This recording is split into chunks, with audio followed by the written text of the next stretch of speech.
Ujjayi, and welcome to the Gated Gates podcast. I realized I was sitting here. I was so excited. I was sitting here with the microphones muted. But we're so excited to bring you this week's episode. I don't know if you guys can tell how excited I am, but I'm excited. And before we get started, we'd like to acknowledge all the forces in the non-material, all the great ancestors that are standing behind this great work, all the powers of nature and all the forces of nature and the invisible that are standing behind this great work. We'd also like to acknowledge Naba for his sacrifice in terms of opening up the doors to this great work to the rest of the world. And as always, my name is Tutip Samayakunamir. I am your host, and I'm here with my Kebtah, your co-host. And we are very lucky to have our guest in the building tonight. The man needs no introduction.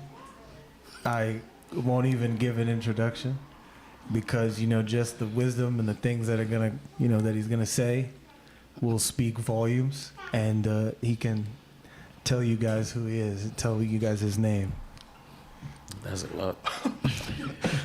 Iritah, Shenmira, Naba. So, we could spend a lot of time talking about who Naba is and what he does, because he does a lot. He's a very busy guy, and for those that are lucky enough to really see the man in action, it can't be understated. Sometimes you can take greatness for granted, being next to it. A lot of times, sometimes you can take greatness for granted and kind of, allow it to become casual if you're not someone that understands all the hard work that goes into maintaining greatness. And we wanted to bring you guys a show tonight where we wanted to really capitalize on the plethora of wisdom and the knowledge that would be available on tonight's show. And we know that, when the seasons change, the particular season that we're heading into, a lot of things tend to shift and adjust based on nature's changes. And we wanted to talk about health, but not health in the sense of, just going to the gym. We wanted to talk about health from the perspective of mental health, psychological health, spiritual health, physical health, emotional health, and really delve into that topic and that conversation and really utilize the guests that we have at our disposal today. So, we can hop right in, and we can just start really pestering our guest. And if you guys have any questions, please make sure, as always, like, comment, subscribe, and drop them in the chat, and we'll do our best to answer your questions. I know there's some people in the room that are like, I'm about to drop some questions. So the way Mericata was looking at me, she's like, that's a good idea. I'm about to do that. So why don't I start with, can you touch on the difference between mental health, the difference between psychological health, the difference between emotional health, spiritual health, and just in general, what those would signify or what those would mean for an individual? Well, for having me, thank you very much. Really appreciate the work that you guys have been doing. It's almost like an honor to be on you guys' your show. It's an honor to have you. Yeah. We wouldn't be here without you. So, sorry for my voice. I just came back from Africa, so I'm still jet lagged and all of that. So I think I will wake up, during the show. But I'm gonna go as a plane take off. It's always gonna be gentle. We will see what the show will bring. This is a very pertinent question that you ask, because when you look around the world nowadays, mm-hmm. you will see that 99% of people have mental health. Probably we are the people on this call, on this stage who probably don't really have it. But when you look around, 99 have that problem. Mm. And how can you really explain mental health or psychological health to someone who's already dealing with it? Mm. It's almost like trying to talk to a blind person or show a blind person the path, mm-hmm. or trying to tell a crazy person that they're crazy. Mm. So I've been there. So it's really simple. But if we go from the perspective of the tradition and the indigenous cultures, it's so clear. It's so clear because once we talk about the mental, and to say that a human being is already at the stage of mental, problem, you already have a human being that is already struggling with spiritual problem too. And a human being that is struggling with spiritual problems is at the same time a human being that has psychological problems. And then to talk about a human being that is having like a psychological problem, you're talking about a human being that does not have their energies, what we call in our culture the Bayuali, does not have the energies, their energies connected to the roots of the planet, Mother Earth, the planet we live on. So that's why it's going to be so complicated.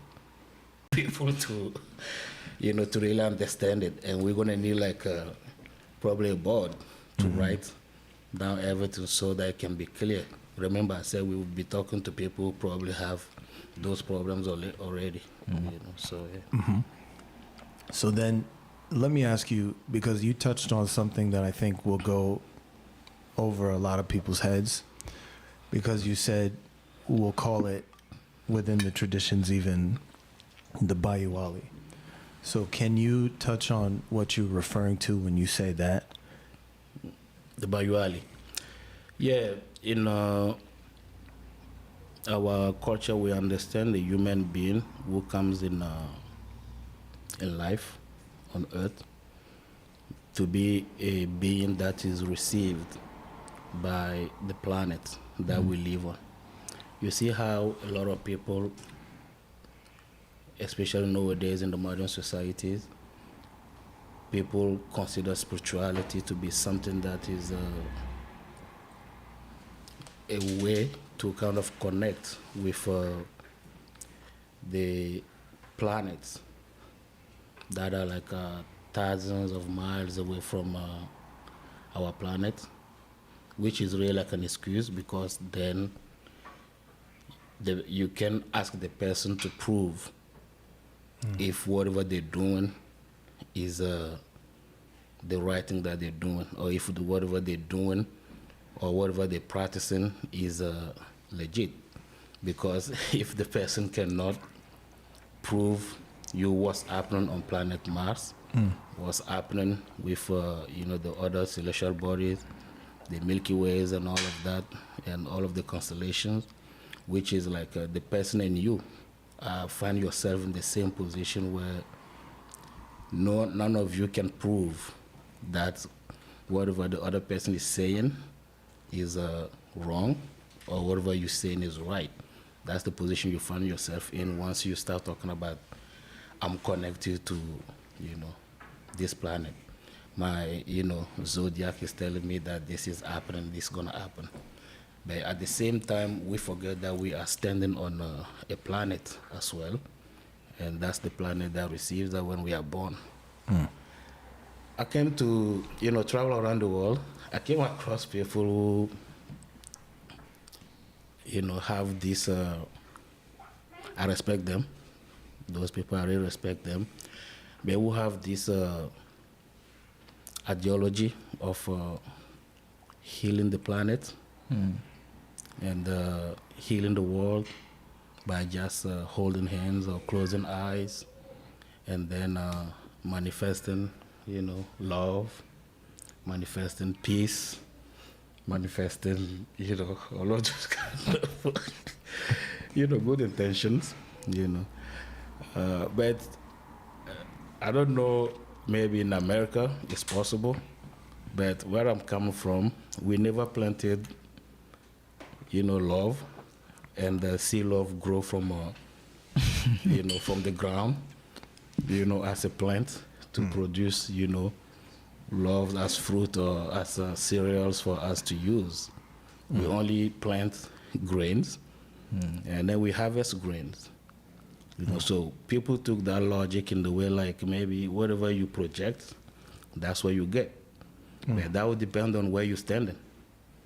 Because you may project something, and get some different depending on where you're standing, how you're standing. So once we don't work on connecting ourselves better, but also with the utmost, responsibility and the honesty with the planet that we're standing on, it's almost impossible, for us to think about being spiritual. Because the foundation of spirituality is the manifestation of the energies that the planet that you're standing on is manifesting, through you. Meaning you become like an antenna for the planet that we're standing on. So that's what we call the bioali. The fact that you have some type of relationship with the planet, and the planet trusted you, depending on your quality of life, depending on your education, depending on how responsible you are as a human being, as an entity, as a human being, as an entity walking on that planet that received you when you were born, maintained you, took care of you, water, food, everything you do. And depending on that, the planet allows you to have a platform, an energetic platform that it kind of feeds you. And every time you move, the planet allows you to be in the best positions, to be in the better positions. You know how people are dreaming now of becoming heroes. People are dreaming to becoming, high priests, becoming prophets, becoming, kings, becoming queens around the world. Everybody can just wake up and sit behind their computer and be like, I'm a king, I'm a queen, I'm a priest, I'm a priestess, I'm a shaman. I'm a god. I'm a god. Some people even say that. I'm a god. It takes, you don't see gods living on the planet Earth. Okay, planet Earth is not made for God to live on, for just, FYI. Gods don't live on planet Earth. God's created the planet Earth, but they don't live on it. All right. So this is really like what we call bioal. In our culture, this is something that is so deep to understand. When you reach like age 7, you have to learn all of that, understand that, and probably that's why in Africa we have less, problems with climate change, or we have less problems with all of the natural disasters and all of that, because we understand our relationship with the planet. So I remember when I watched this movie Avatar, the alien, the blue people. So there's a scene when the main character finds himself in the camp of the indigenous people of that planet, and he has a mission to like kind of infiltrate and to get in, right? So he tries to learn their ways. And so I remember, I think it was the king or the chief of the people, or the queen, said, we will like teach you and we will like show you our ways. In other words, we will heal you. Right. You don't belong to this place. Right. Guess what? Me coming back, leaving my country, Burkina Faso, to come back in America. Yeah, I'm an alien. I'm not welcome here. Technically. Illegal alien. I'm like a legal alien, So, alien just means like you don't belong here. So if you want to be part of our, system, our way of life, you have to learn to be like us. You have to change. You have to kind of change your ways, change how you think, and learn our ways, and be like us in order for you to be able to live over here. So that's technically what they told the guy. Yes, but you can continue your question. No, I was just gonna, you kind of answered it, but I was just gonna say that in the same breath she had told him, like, we're gonna see if you can fix your mental illness. Yes. Because I know that's how we started the conversation, and I was, from that movie and everything you just said, it made me think it's like those people are living in accordance with the nature or the planet they lived on. But in the modern system, most of us kind of like consume from the planet we don't necessarily live in harmony with it. So would that be the main reason why you would see a lot of mental illness in like Western society specifically? You know, scientifically speaking, like modern science, understand that traditional people, Kemetic people, indigenous people, we have our science. But our science not being about, publicity, not being about destruction, so you will not really get to hear about it much, right?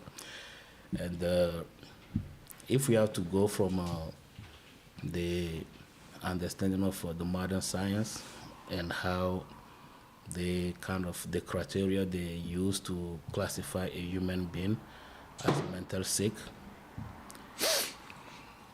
you have people who are gifted. When I say gifted, human beings are born with supernatural,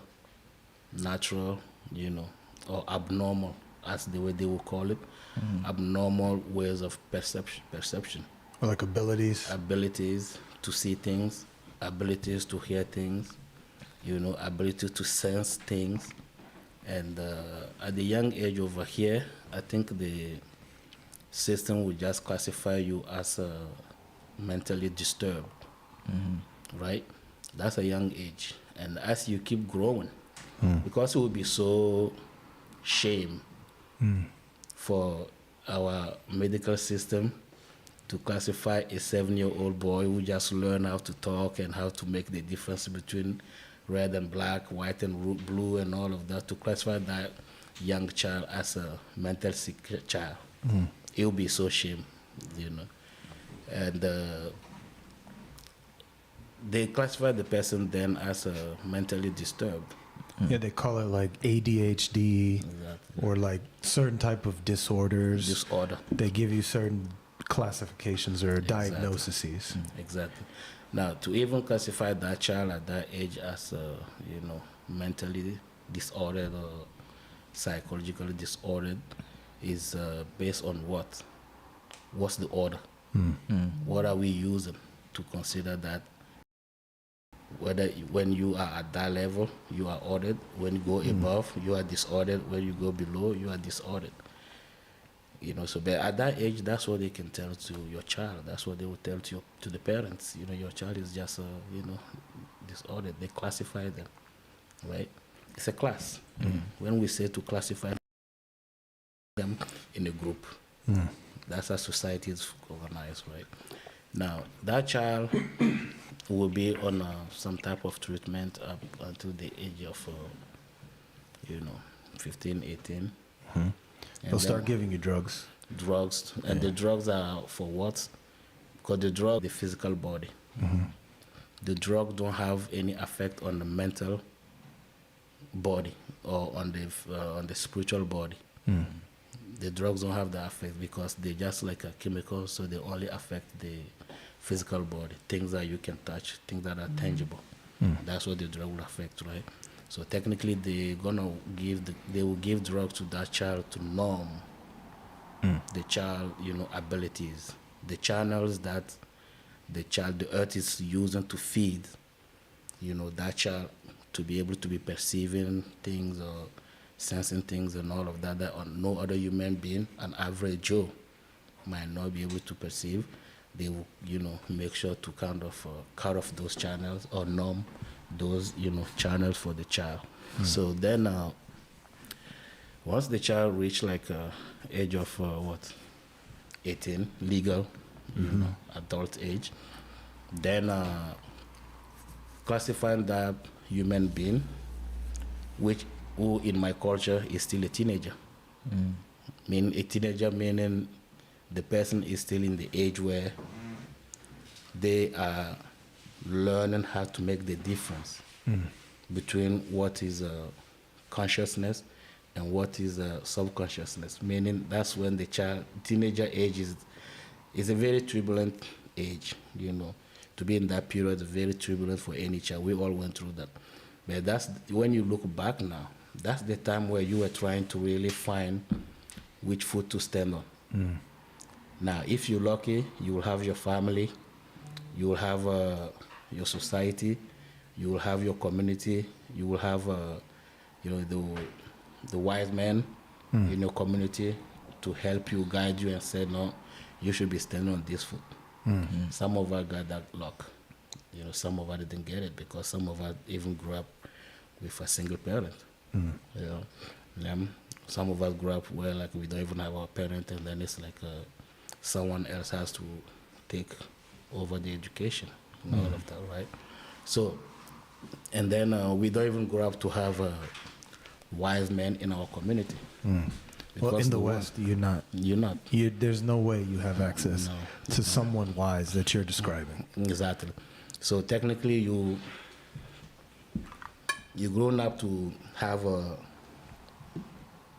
human being guided, a teenager being guided by someone who already is handicapped when they were also a teenager. So it's sort of like the blind leading the blind. The blind leading the blind, technically. So that type of society, when you consider a child who is like 18, to consider them like they are adult and they can make their own decision, you just choosing to send that child, out there in the forest, asking the snake, the lion, the whatever to do whatever they want to do with that child, right?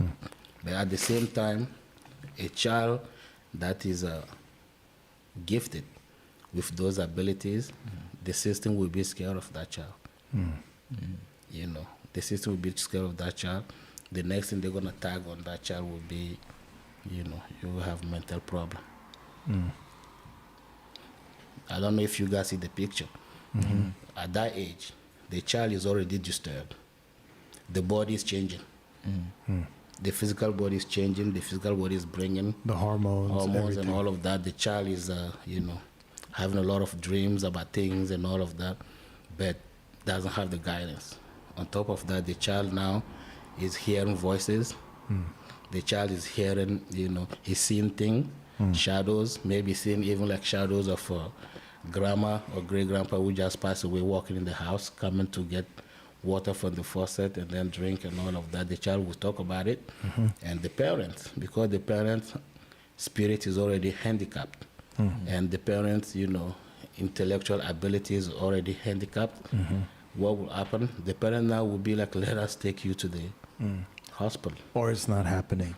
Or honey, it's just in your imagination. Yes, exactly, And then that's when you kind of sacrifice, people that in my culture are called gifted people. And that's why in the modern society you see those kind of children who grow up and then don't get the help that's needed. What they end up doing, if they're lucky, is they will give themselves to art. Because that's their way of manifesting those things that they are, which allow them to now, and then you call it art, and then they do whatever they do, and then become like a culture of art, and the child live that way.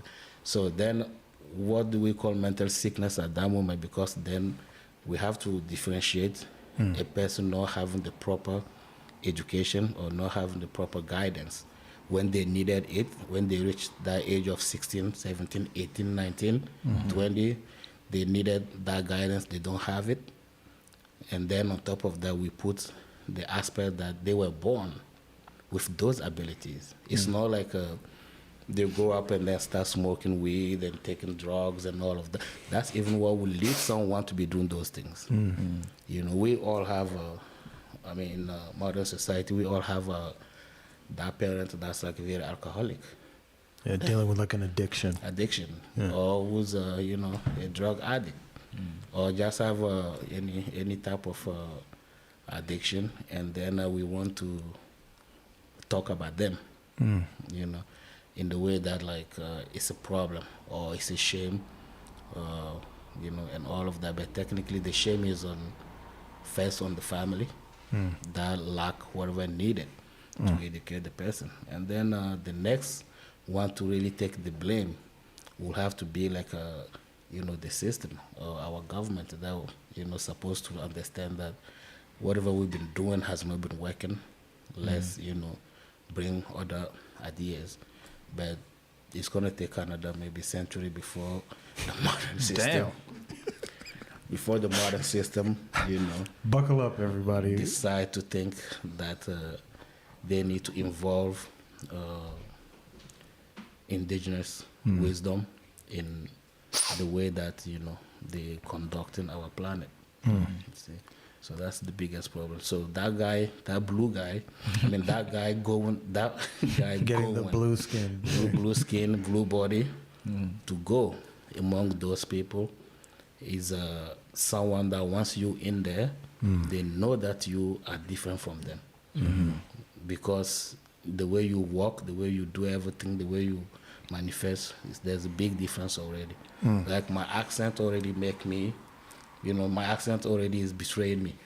I cannot really stand here and be like, oh yeah, I'm a Black American. I can't. My accent is already betraying me. No matter where I go, you know, it's already betraying me. So same thing happened.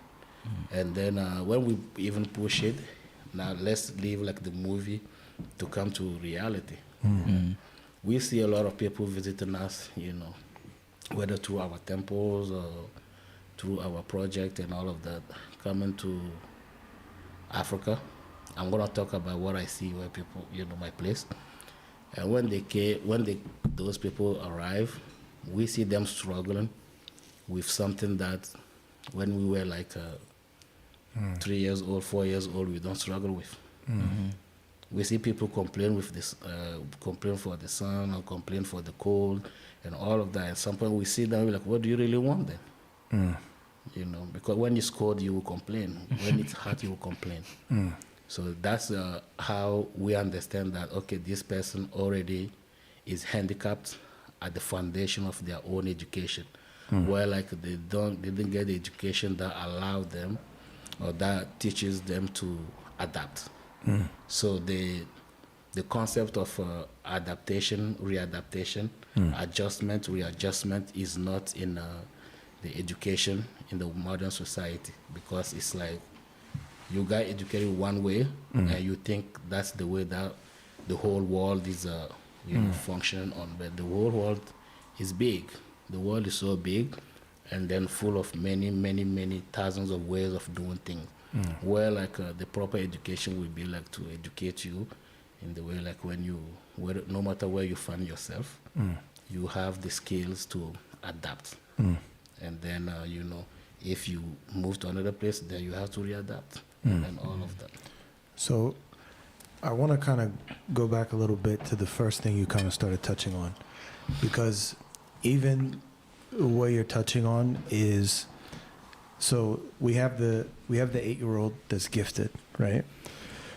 And then they have, depending upon where they are geographically, depending upon where they are culturally, depending upon where they are society-wise. Now, if you have that 8-year-old in, you know, I don't know, New York, and then you have that 8-year-old in Burkina Faso, but specifically within a village in Burkina Faso, or specifically within a village in, you know, West Africa, where the traditions haven't been broken. And when I say traditions, I mean cultural, spiritual practices, real indigenous practices that allow the person to connect with the earth, as you were saying. What is it about the difference of approach that allows someone from West Africa to approach that 8-year-old versus someone from a doctor in New York City approaching that 8-year-old? Because I think a lot of people misunderstand, because it sounds like you're talking about a difference of approach, even in terms of understanding your relationship with the planet and how to approach the planet, or how to kind of step and then ask the planet for something. Can you touch on the difference of approach that would allow someone to even understand what you're talking about in terms of a Bayouali platform, in terms of an individual understanding that, okay, you might have abilities that allow you to access other dimensions, as opposed to saying, okay, this person has a disorder, give them the drugs, turn it off? Yeah, that's a good question. The approach that the modern society, doctor or that professor or that doctor will take, will be a suicide mission, because the person themselves that you call a doctor, you have to question how their upbringing was. Okay, because in the traditional culture, for someone to stand as a person who takes care of other people, like heal people or bring health, good health in people's life, that's because that person saw their father doing it. And maybe that person saw their grandfather doing it. And when you check that person's background, you will see that in the whole family, everybody is a healer. Right? Everybody is a healer. It doesn't matter who. Anyone who lives in that family, everybody is a healer. So meaning healing at that moment is not a job. It's just like a way of life for the people, that family. So for that person to even go to the modern school and learn to become a doctor, in the modern system, understand that at least they have a background that has in their roots, that has in their DNAs, that have healing abilities and all of that. They will know how to even approach, situations. And then when you look at what we have in the modern society, you have someone that just, growing up with all of the, handicaps and all of the problems that we have. We all, young age in the modern society. I say we because I don't want to take myself out of it, out of respect. But, when you look at that person, you will see that, you check in the family, and probably the person is the first person to even be like a doctor, to reach that level of, being a doctor and all of that. So that person doesn't even have a model. The only model the person has is really like the books, and then the agenda that the institution has for them. Now, the 8-year-old boy or child in Africa, in a bush somewhere, we cannot really take the chance to compare that person as an entity with the 8-year-old boy or child in the West. There's a big gap. So probably the doctor that graduated from the universities here that you might send to go to Africa to take care of those children, those children will even be wiser and well prepared,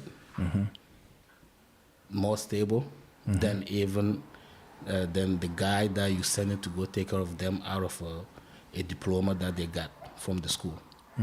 Okay, so you will see in our culture we learn how to see in every human being, not as a body but as a spirit. We look at a human being as a spirit. That's why a lot of people, those so-called spiritual organizations, or how do you call it, Kemetic organization, or Pan-African, organization. That's where they have a problem with what our master started. The mission that our master brought in America, that's why they have that problem. Because they feel like, for them to have the feeling like we are giving the knowledge to white people, the knowledge that belongs to Africa, and then belongs to African, and those Africans that don't even like traveling to Africa or going to... Or not even Africans at this point, the descendants of Africans. The descendants of Africans. African Americans, black people of the diaspora. Exactly. Or diaspora, for those assholes that were saying that I was saying it wrong. So, with that You have those people in the situation where like they feel like spirituality or culture should have a color. Like you're talking about things that when we speak about culture, we're not talking about put your shrine here, go get some stuff, send whatever flower can put around and be like, and then dress like a pharaoh or dress like whatever, and then call yourself like I'm a person of culture. No, a culture is something that is almost like a togetherness of a whole mindset, not from today, but from thousands of years, especially from spirits that walk on this planet before us, thousands of spirits that walk on this planet before us. So you put all of those achievements together, that's what you call a culture. So to say that a culture does not belong to one race and it belongs to another race is almost like undermining ourselves, our society, or undermining our community, or undermining our whole humanity. Because if the system can send, the European can send people through the NGOs and all of that to go, and do things in Africa, why Africans are not allowed to come here and do things? I was talking to a dentist, a guy that's a dentist from India. And even I know some people from my family that are, I have a cousin that's a dentist, but her accredited dentistry is from Africa. She can't come here and be a dentist. Yep. So that's called colonization. So we don't want to bring colonization in a culture, because a culture is supposed to benefit any human being who come in contact with that culture. And that's the legacy. That's what we call even legacy, right? So when people, gets the chance to sit and not do anything and just find reasons to criticize what our master Naba Musa started, it's almost like not having a vision for the becoming of humanity, or for the becoming of our culture, or of our people, of our communities, our society.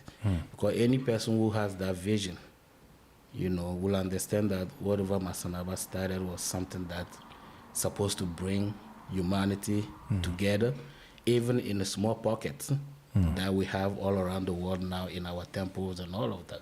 Because in our temples, I think this is the only temple you will come to, apart from, even in the churches now, they have that segregation. Well, like there's black churches that black people go, and churches that rich people go. Yeah, rich. Yeah, psychology. Korean churches. Korean churches. Korean, all of that. Shout out to the Korean church right there. They were very nice to bring us a gift basket the other day. Thank you. So when you find yourself in that kind of situation, as a human being, it's just sad. And it's already the biggest handicap in you launching yourself as an entity, or as a spirit that came, to do something in life. But in our culture, every child is looked as a spirit, is respected as so. We don't look at your age.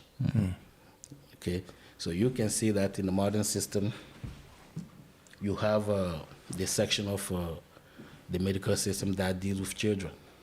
Yeah, I don't remember. Pediatric, I can't pronounce it, but Pediatric, thank you. Yes. So, okay, I'm not even going to take the chance to pronounce it. Yeah, if I can't. So, with that, there's already even like a segregation, over there as well. Because for a human being to say that... tell them about me. Yeah, I'm going to tell them, don't worry, girl. For a whole system to even set that kind of segregation in the way that, in the healthcare is already a problem. Because then you just consider that baby or that child as a new body, but you don't consider that child as an old spirit that's come back on earth to live, to experience, or to continue the experience that they had in the past life. But also it's a system that doesn't believe in reincarnation, but our culture believes in that, right? So then we end up having, to wrap up, we end up having people who are over 50 years old, and their mind, their mental state is like a child that is 7 years old in Africa. And then in So someone that's an adult here, their state of mind is like, would be equivalent to a 7-year-old back in Africa. Back in Africa. And then, over there, you will see someone who is a, 7-year-old, and that person would think like, a prophet, technically. So it will be, it will be shame that the doctor that is living here to go take care of our child in Africa will be going there thinking like it's a child. And even when they show the pictures of children starving and all of that, those children still, they're still in a better state of mind than even like a child here living in a mansion and all of that. So I want to ask, because it sounds, a lot of what you're saying, it's like really just a cultural. So with culture, like culture has to come with like a language. So would you say that the language that we speak here is like contributing to that kind of mentality for people? Someone could be like 50 years old here but still act like or think like a 7-year-old. Like, is it the language itself that's contributing to that kind of like degenerative mind state? Yeah, but how can you compare a brain that speaks 8 languages with a brain that just speaks only English? I mean, on a scale, you put those two brains on a scale, I mean, I don't think unless we just kind of dishonest with ourselves, So I see a lot of people here saying that they are priests. In the West, I came across people, priests, medicine men, medicine women. I'm not judging them based on whether they are gifted or not. I believe in every human being that's gifted. I believe in every spirit that's gifted. I'm coming from a culture that believe in people who have gifts. In Africa, in our culture, we expect everybody to be gifted. Every child that's coming, we even go to nature to do everything, to get the child to bathe herbs, to bathe plants, to bathe stuff, to receive all kind of herbal preparation, spiritual preparation for them to be gifted, for them to manifest the genie that they have, they're born with, ability that they're born with, for it to be, useful. Not useful to bring mac and cheese and, bring bread on the table, no. But to be useful where like, it come to consolidate, our human, state, depending on what we promise the world of the God, that this world, we trying to be like them. Trying to be like the God does not mean that we are gods, right? So when you bring that kind of concept of the human being trying to elevate and all of that, then you have to be sorry to see people that are not working, putting up the work to evolve, but yet their speech is about it every day, meaning like they want to be seen that way, but they're not producing the work. They're not really putting the work that, the effort that needs to be there for them to be, because for someone to travel to Nigeria and come back, born in America or anywhere in the West, and travel to Nigeria, you only speak one language. Okay, like if the King of England wakes up one day and say, okay, all of you around the world speaking English, give it back, start speaking our language. So you will have people in the street walking like monkeys, exchanging like monkeys and all of that. So technically, everyone that you come across in a, and that's a human being that speak only one language, and that language is English, or that language is French, or that language is Spanish, name it, any Latin, derived language and all of that. You take, that away from them, then they're not different from monkeys. They're not different from monkeys, you see. So for someone like that to travel to Nigeria,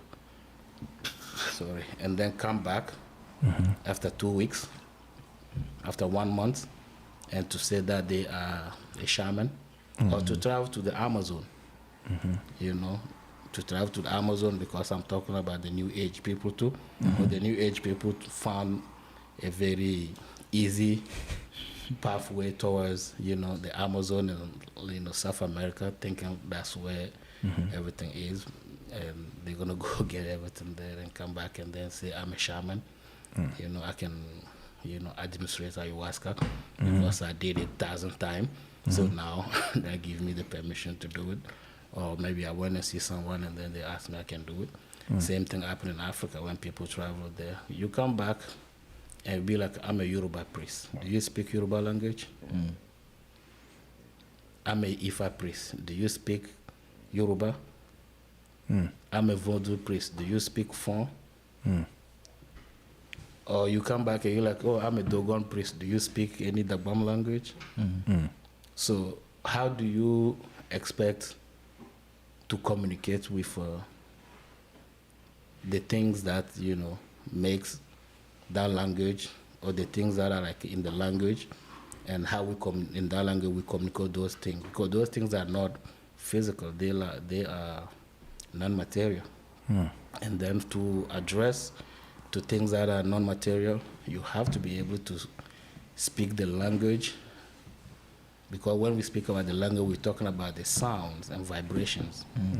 And the sound of vibration with the frequency and all of that, even libation and all of that, comes with you being able to speak a language that makes sense to those entities, or to those, non-material realities that, maintain those people that you call the Yoruba people. Yoruba is not a religion.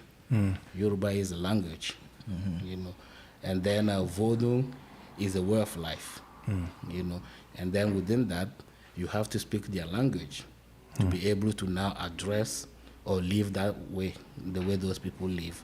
Now, you want to use English to do readings for people you do like a Yoruba divination.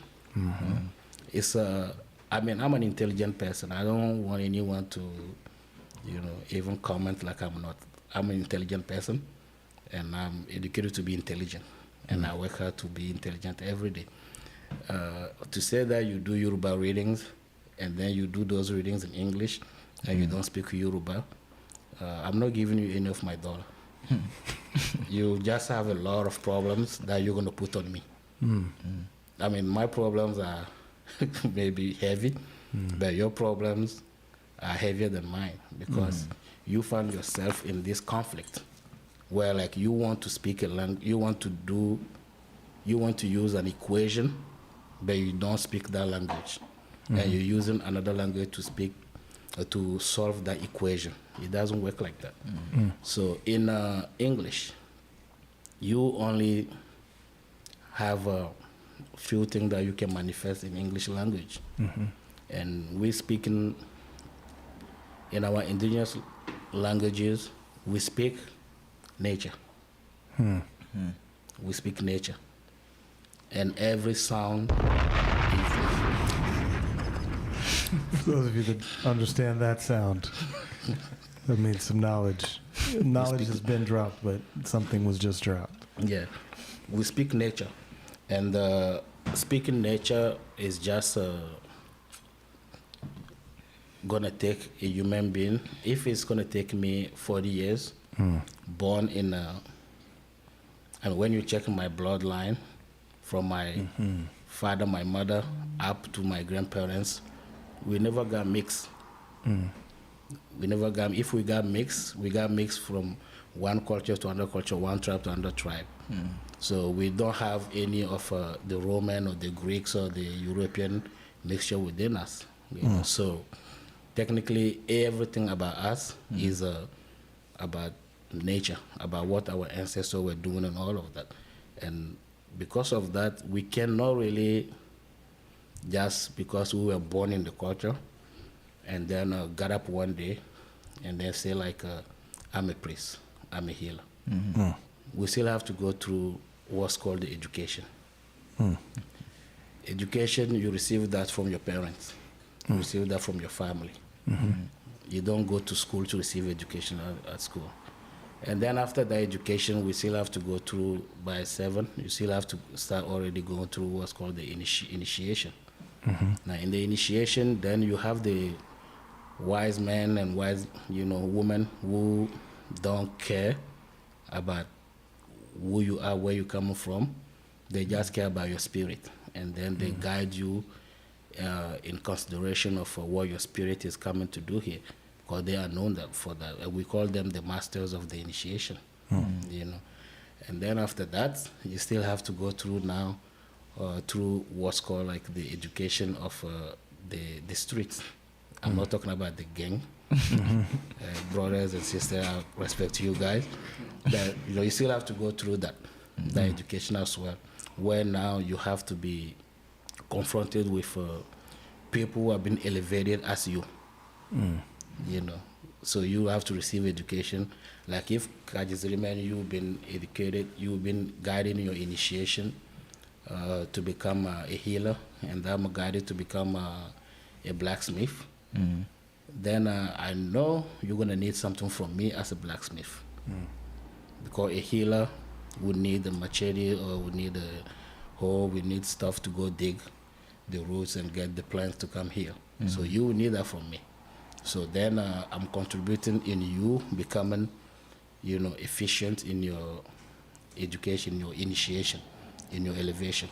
And then myself as a blacksmith, there's gonna be time where maybe the fire will burn me, and then I'm gonna need you to treat me, and then I'm gonna go to you for that treatment. So you can see like it's a culture that's like a chain, where like everything is into everything and all of that. So when you don't, even with that, we still have to take about like 35 to 40 years before the community can call you a priest or healer, before you can be considered as a priest or healer. And you have to be ordained. You just don't become a healer or a priest without being ordained, without receiving the ordinance. You have to receive the ordinances and all of that. And then that will be like in front of many other elders who have been, on that path, for years before you. You have to do that.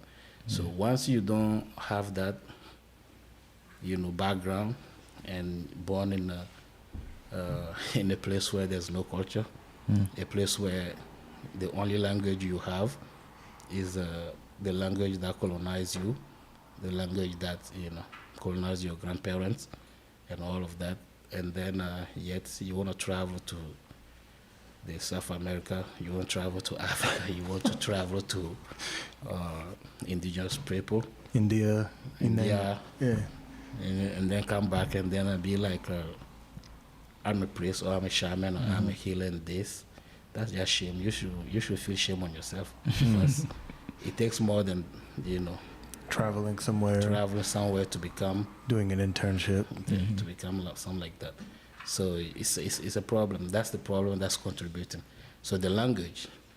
I'm just saying all of this to explain how important the language is.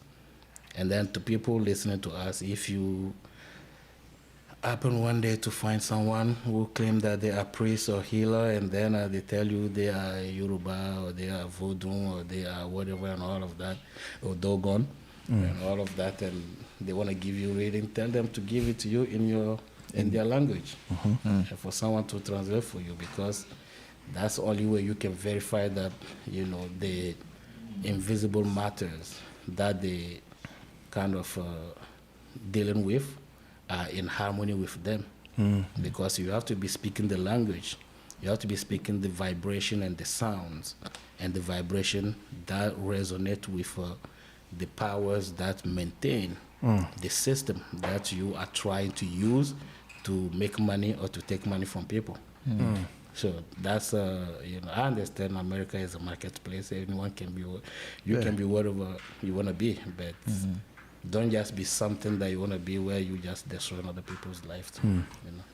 So then, going back to what you were saying about the child that will essentially define themselves or set their course of life based on what the father or the grandfather was doing, because it sounds like that's a huge aspect of someone being able to sit down and decide what they want to be.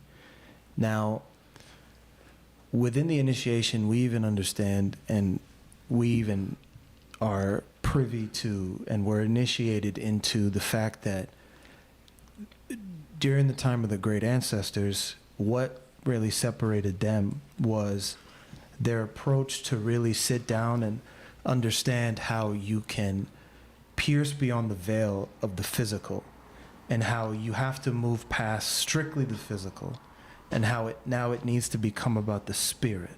Because you said you come from a culture where the focus is on the spirit, where you speak the language of nature. So then, what is it about understanding what the father, what the grandfather did, that opens you up to be able to put yourself in a position where you can avoid that shame of becoming a product of the marketplace, to say, well, today I'm deciding to be a blacksmith, or going against what my father was, or going against what my grandfather was? What is it about that approach? What is it about that way of distance and what the gods laid out that allows someone to maintain that relationship with the earth and that?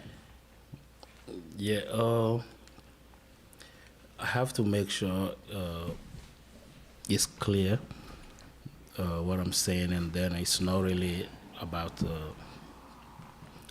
I'm not trying to pick on people born in the West. I respect all of the people around the world, and the reason why we travel around trying to provide that kind of exchange. It's not really like we travel to change people, but we're trying to give people the tools that will allow them to change, that somehow they are lacking or they are in need of, or maybe they didn't get at the foundation.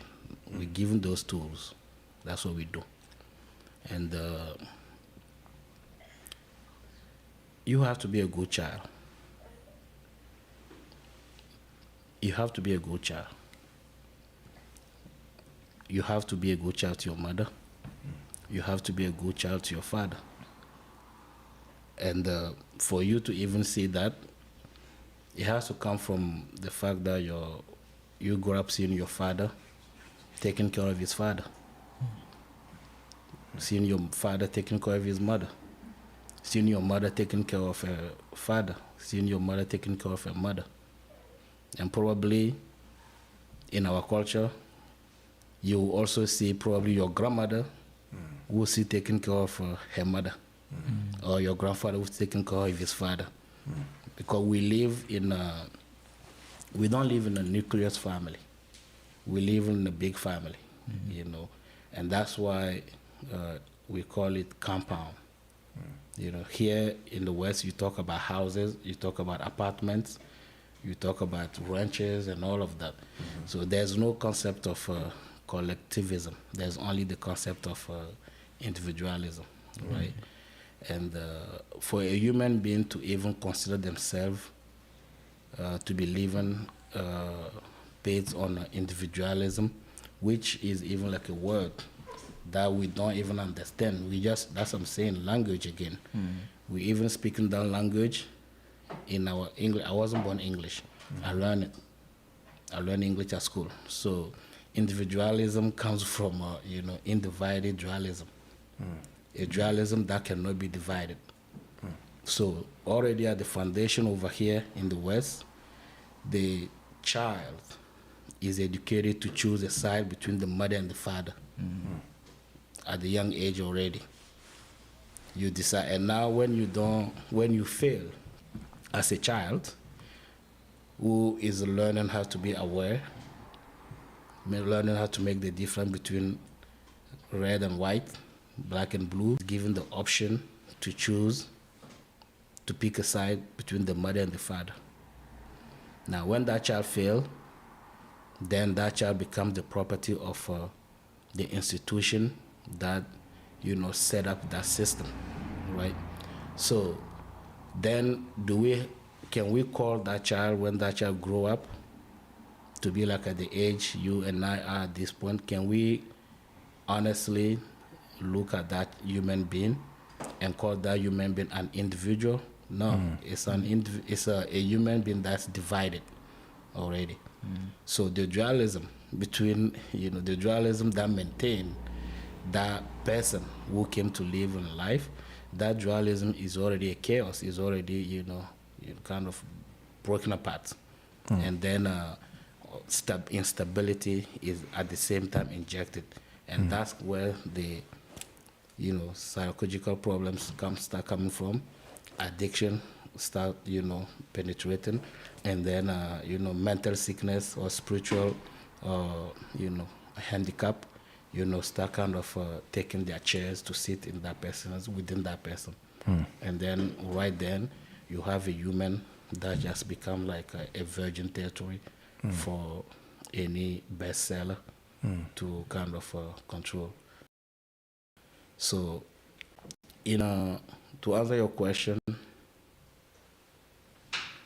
the culture we're coming from at its origin does not allow a human to choose. Does not allow a child to choose. You remember you have, even within UN, The United Nations. United Nations, you have, regulations that talk about children's rights, right? They talk about children's rights. Now they're talking about a human being that's learning to become a human being, to have the rights. And those rights, even against the parents. Now, how do you expect the society to function when you already at a young age, you tell a fruit to kind of detach from the tree? Technically, a fruit cannot really fall too far from the tree. No, the fruit cannot fall too far away from the tree. So we have that kind of dilemma that we're dealing with in our humanity. We have that dilemma. And when you look at cultures in Asia, they maintain it. They maintain that respect. Even through their movies and all of that, you see that. You see that they maintain it. The respect for the father. And then if there's a need to avenge your father, you will do that. By any means necessary. By any means, even if you have to, because that's like honor, the respect for the mother. If there's a need to avenge, you do that. Above all, the respect for the master. The disciple will always fight for the master, avenge the master, and all of that. So, with that kind of state of mind, you grow up in an environment that allows you to have all of the components that makes you a human, and that at the same time allow an easy transfer of what those before you did. You go against me as my child, the transfer is not going to be possible. The transfer will not be possible. So you cannot really be spiritual or say that you want to be an elevated. I don't even like using that word of spiritual anymore, because An enlightened individual. you cannot consider to be enlightened and be an elevated human being without having I mean, even in the Bible, respect your father and your mother. Even in the Quran, they have that. So if we don't, respect, no matter what they did in life, they might be assassins, they might be bank robbers, they might be whatever they are, but you are just the child of the bank robber, you're just the child of an assassin. And then whatever you want to do next, the next step you're going to take, you're going to make will have to be the step that will elevate them. That will elevate your parent. That's what all you're going to do. And that's the education we receive, and that's the education we give to our children. I'm not selling the dream to my children like they're going to be different from me. No.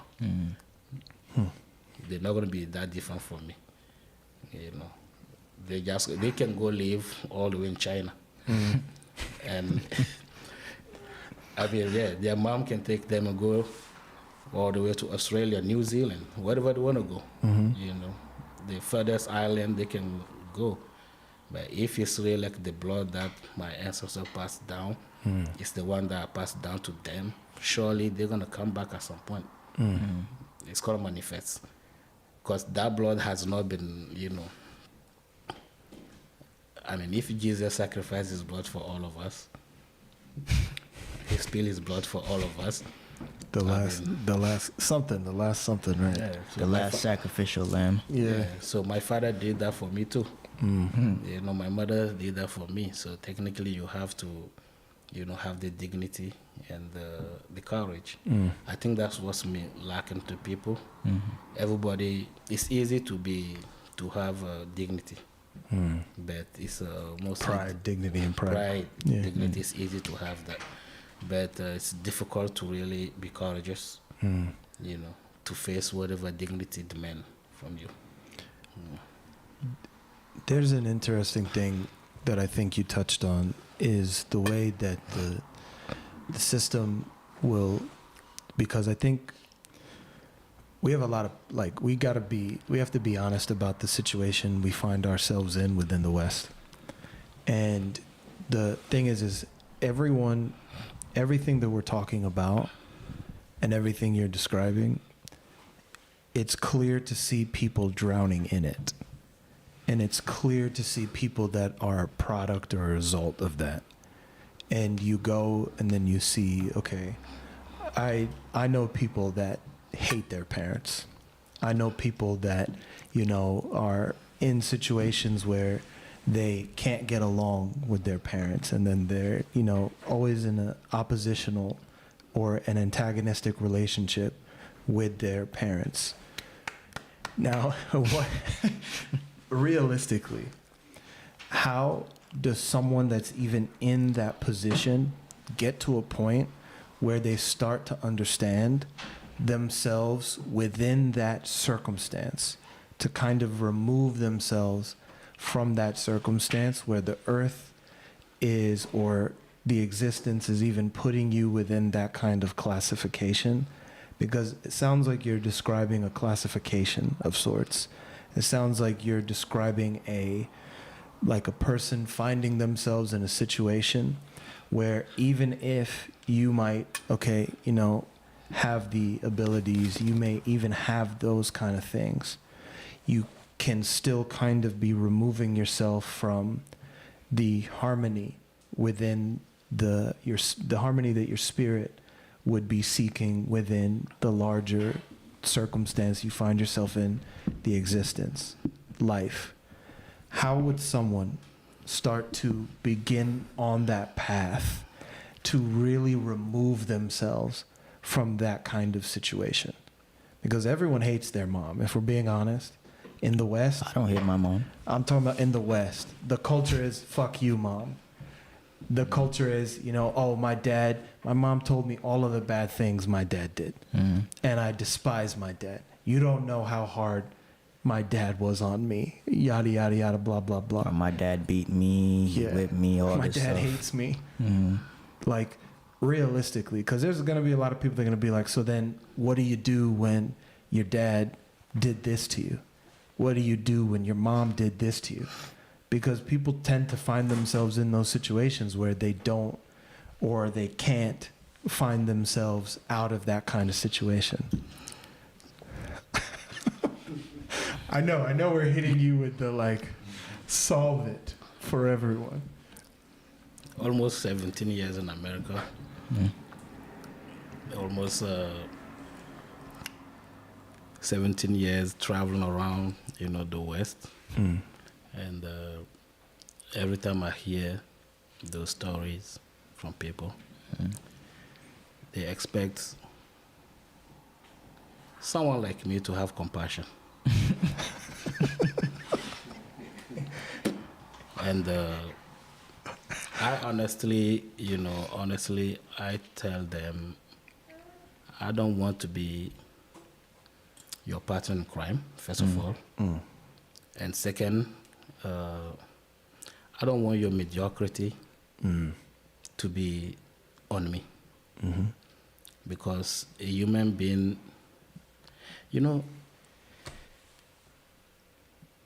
my mom was here in America, in the summer.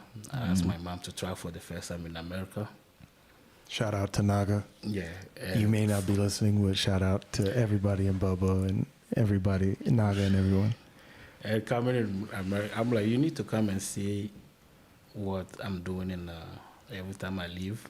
And I leave you with the children, with my children to take care of and all of that. You need to come and see at least what I'm doing. And she happened to be here around the period where we have some ungrateful descendant of the Greeks. Some ungrateful, Shout out to all those salty people. all of those We know sorts of you're people, listening. happening to, make me their target, and all of those kind of things that, I'm not going to bring that here. But she sat me down one morning in New York Temple, and she said, I know you have what it takes to hurt anyone that is doing whatever they're doing or whatever they're saying about you. I mean, muscle-wise, you have the muscles to just, if we have to do it like in the old time, you have the muscles Fisticuffs, take it to the streets. You can do that. Yeah. She knows, A fight, for those that don't understand what we're saying. But somehow she's like, you slept 11 months in my belly, in my womb. And I want you to promise me that you're not going to do anything to hurt anyone or to even dirty your soul or your spirit. You don't want to have anyone downfall on Your hands. on your hands and all of that. But I'm telling you to protect yourself. I'm not saying not to protect yourself. Be defensive, but don't be offensive. Don't take the charge, but protect yourself. And I want you to promise me. I'm like, well, this is the situation. I'm trying to explain myself. And she's like, well, can you tell me, listen to this carefully. Can you tell me which one of my breasts you sucked the most when you were a baby? Damn.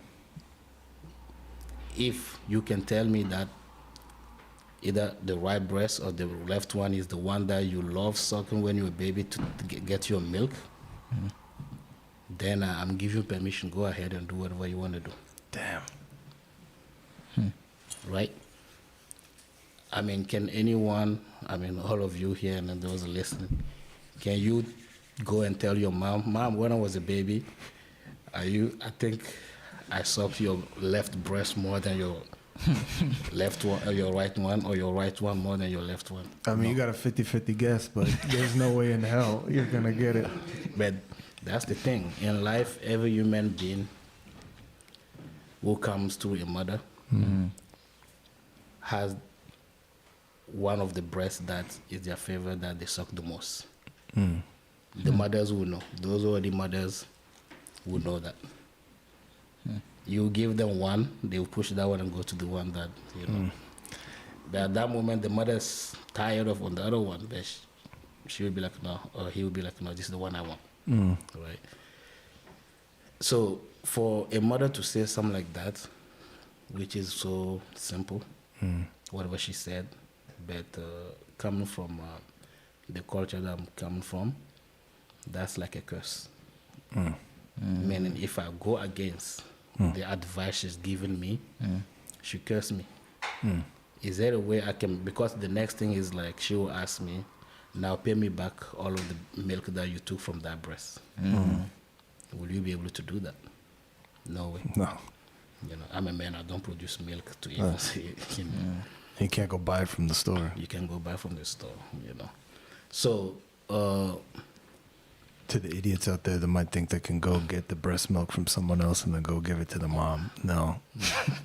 Somebody would say that. 'Cause Yeah, there's people buying there's it now. somebody that would say that. yeah, I know some idiots who say that. You know. But that shows how, you know, mediocre they are already. But please, you don't get to say that you hate your mom. You don't get to say that you hate your father. No matter what they did to you or no matter who they are. Master Naba once said to me and my siblings that, because we used to be like, you, Baraka, you always traveling, you know, you're not around, and then you hear every time you come, you want to impose us your things and all of that. Because we grew up with the grandmother. And he's like, I understand you guys, but just make sure you learn to thank me for at least bringing you in life. That's what my son ever said. You should say you should thank me for bringing you in life. I mean, we live in a society where, you know, abortion is like a good thing. Like, okay, you don't like it, abort. It's if your mother normalized. is normalized. If your mother didn't abort you, your father didn't abort you, and they allow you to be born, and then situations and circumstances, adversity of life happen, and then, you know, things are the way they are, you're supposed to grow up to elevate them, to uplift them, to make them be proud of you. I mean, I don't care how many likes I get on Instagram or on Facebook. The only like I want is if my father in Imentet come to my dream and say, Good job. good job, continue. Or if my mom, I wake up and my mom message is, you know, all the blessings and then continue. May you have the protection, all of that. That's all I need. That's the like that I need in my life. Now, I'm not saying don't like my pages. Go ahead and like everything I do. Like, comment, subscribe. Okay, I like you too. Yeah. You know, but technically, you cannot evolve when those branches don't exist. Because when we were talking about the Bayuali, that energy that the earth gives us, the platform that it creates once we are born to kind of, you know, sustain us and, you know, feed us with its energy and all of that. We, within that language, because it's a language, for us, you know, energy is a language. Energy is not something you just sit and then contemplate, wow, no. It's a language. Or something that becomes about the feeling About of the it. feeling or intuition or no, it's not like that. It's a language. Just like the way you write English, it's a language that we read. That's why when you look at the, you know, you look in Egypt, all of the things that is taken from there, and then all of the writings and that you call hieroglyphs and all of that, everything is manifested in nature. It's a language, it's energetic, right? So within that language, your mother is what we call your, you know, female energy pool. And then your father is what we call the male energy pool. In other terms, your mother represents the earth energies, and your father represents the cosmic energies. So for even the cosmos, or everything within the cosmos, to manifest in your life properly, the connection between you and your father needs to be clean. That's a big bomb drop, by the way. Yeah, right? You want to drop it?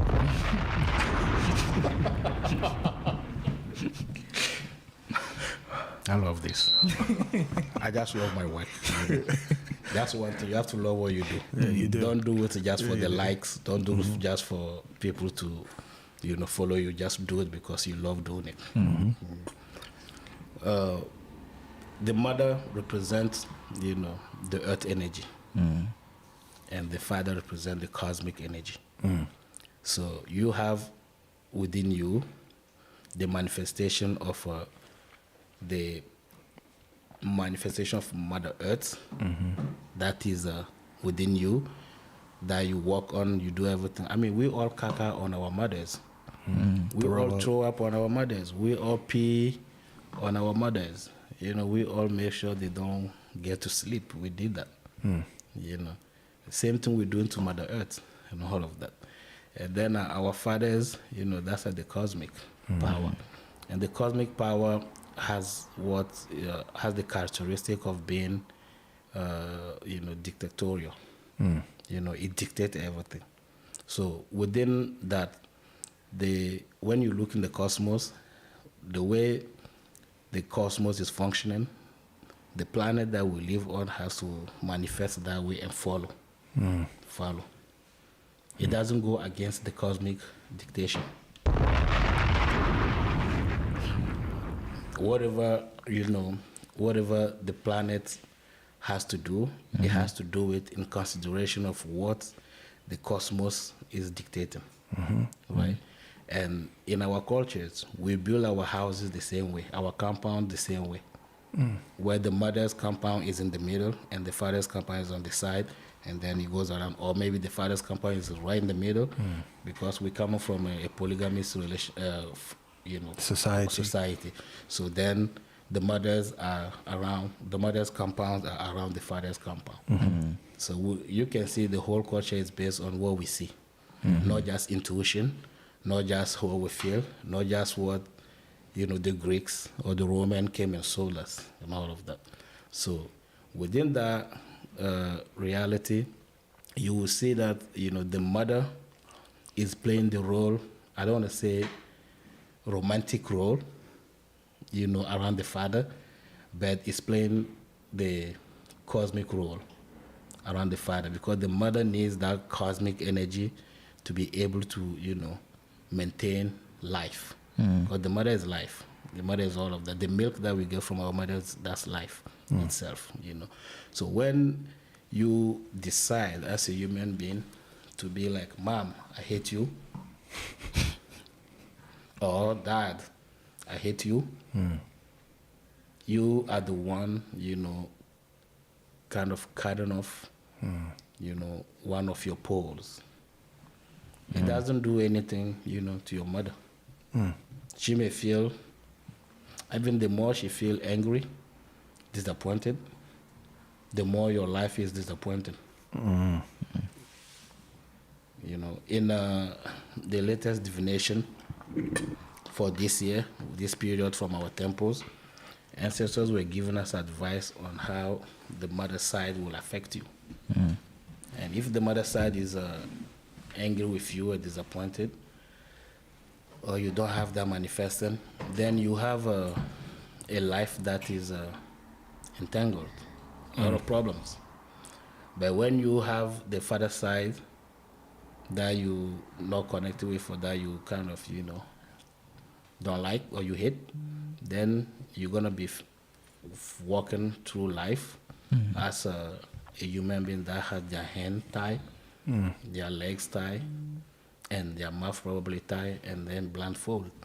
That's what the father side will do to you. So now, meaning like the spiritual aspect of the father side, not like your dad's side is gonna come and tie you up. No. Physically, no.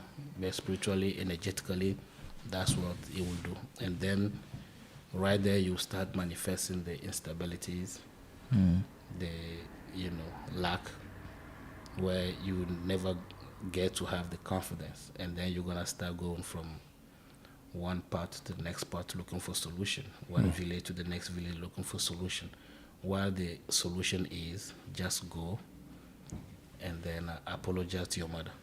Just go and reconnect with your father. Simple. You know. So yeah, that's the problem most of the people have. So then, like, here's the thing is, like, we have a lot of people out there that will say, like, but, you know, I can't go apologize to my mom because you don't know what my mom did to me, right? Because She gave you life. The worst case, the worst she'll have, you know, that she'll do will be like probably abort you. Or maybe just go and throw you in a garbage can somewhere for the, you know, city to come and find you. Or probably sit on you. You know, sit on you. I thought it was a cushion on the sofa. And then that would be the worst she could have done. If you want to hate your mom, find a good reason to hate your mom. If you want to hate your father, find a good reason. Now, if you're just a coward, and you don't have the courage to face your challenges in life and to face your life and hold your life with two hands, don't put the blame on, you know, someone who has the opportunity to kill you when you didn't even know how to. you didn't know you existed. Yeah. You didn't know how to change your diaper yourself or clean yourself. They could have done all of that when you were a baby. If they didn't do all of that, know that you went wrong somewhere as a child. And that's why I said, you know, when we started this talk, I make sure to explain how the system contributes in this. You know, the system contributes in this. So you don't have a master. You don't have a wise man. You don't have a wise woman in this culture. You only have your mother. You have your father. Next thing is the system. That's the one you have.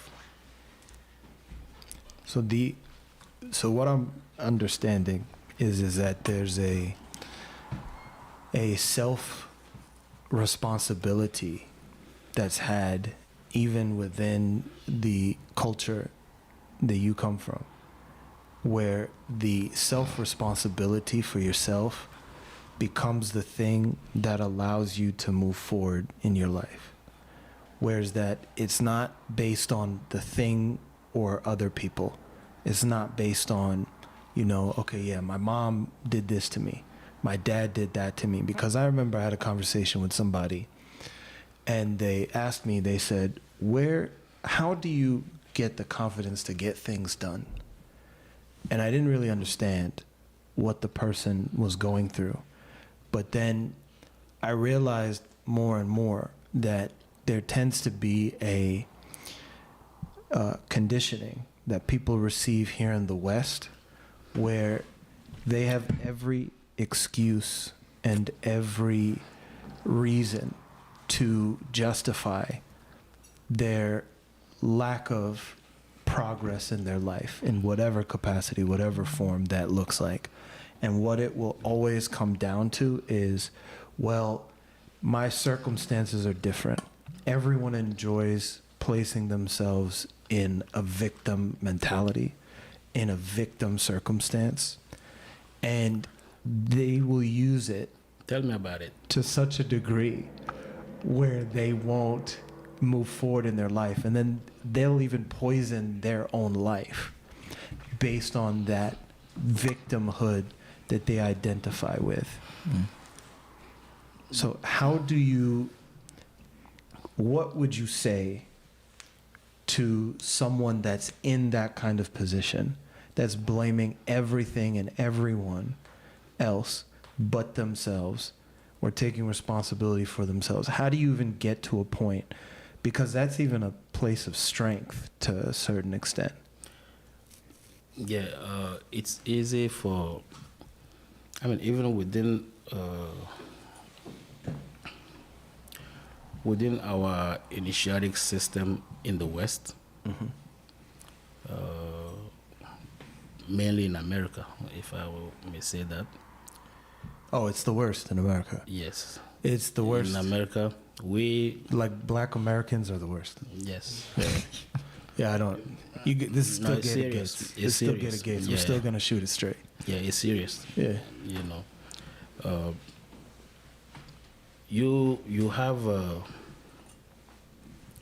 have beings that don't even know that they are beings, and they allow themselves to be objects.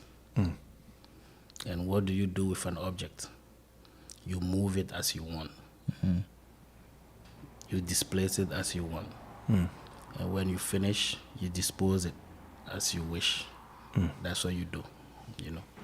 And for someone to have to be coward to that level, or feeling that the other person is my problem, you know, I mean, most of you, me being your leader, most of you see me as your problem, which is good for me because that just means that I'm doing good my job.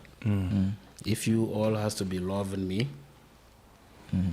to be there like how we love him, and all of this, all over me and all of that, I will be the first one probably to start slapping you, you know, because that's not why you and I came together. We came together so we can face challenges together. But we didn't come together for me to face your challenges for you.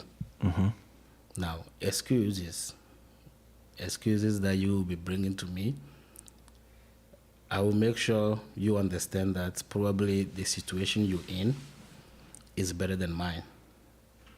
But I just learned how to struggle and then fight and then use those excuses or use those challenges to my, you know, advantage. Make them become opportunities. When in last period, some of our undisciplined and ungrateful initiates started, you know, putting all of the things on social media and insulting the Earth Center, insulting Macro's work, insulting even my family, insulting myself, and all of that. I didn't take it wrong. Those people are people that I saw coming through the gates of the initiation. I saw them with the mud, all of the problems hanging on them when they came. And then the Earth Center the initiation managed to cleanse them, take them from where they are. Some of them were even already in a situation where like they can just go and commit suicide because they don't know what branch, you know, is strong enough for them to hold on. But the only branch that they found to hold on was this one, what we're doing here, right? And when all of that was happening, it just coincided that it's happening at the time where we have to realign ourselves as a mission, as a movement, and reorganize ourselves as a mission, as a movement. And me and my team, because when you talk about leadership, it's not just me. I have a team. I have a lot of people that are part of the leadership that are like a team. And me and my team sat down and then we like, this is the time where we pull the sleeve up and then do what needs to be done.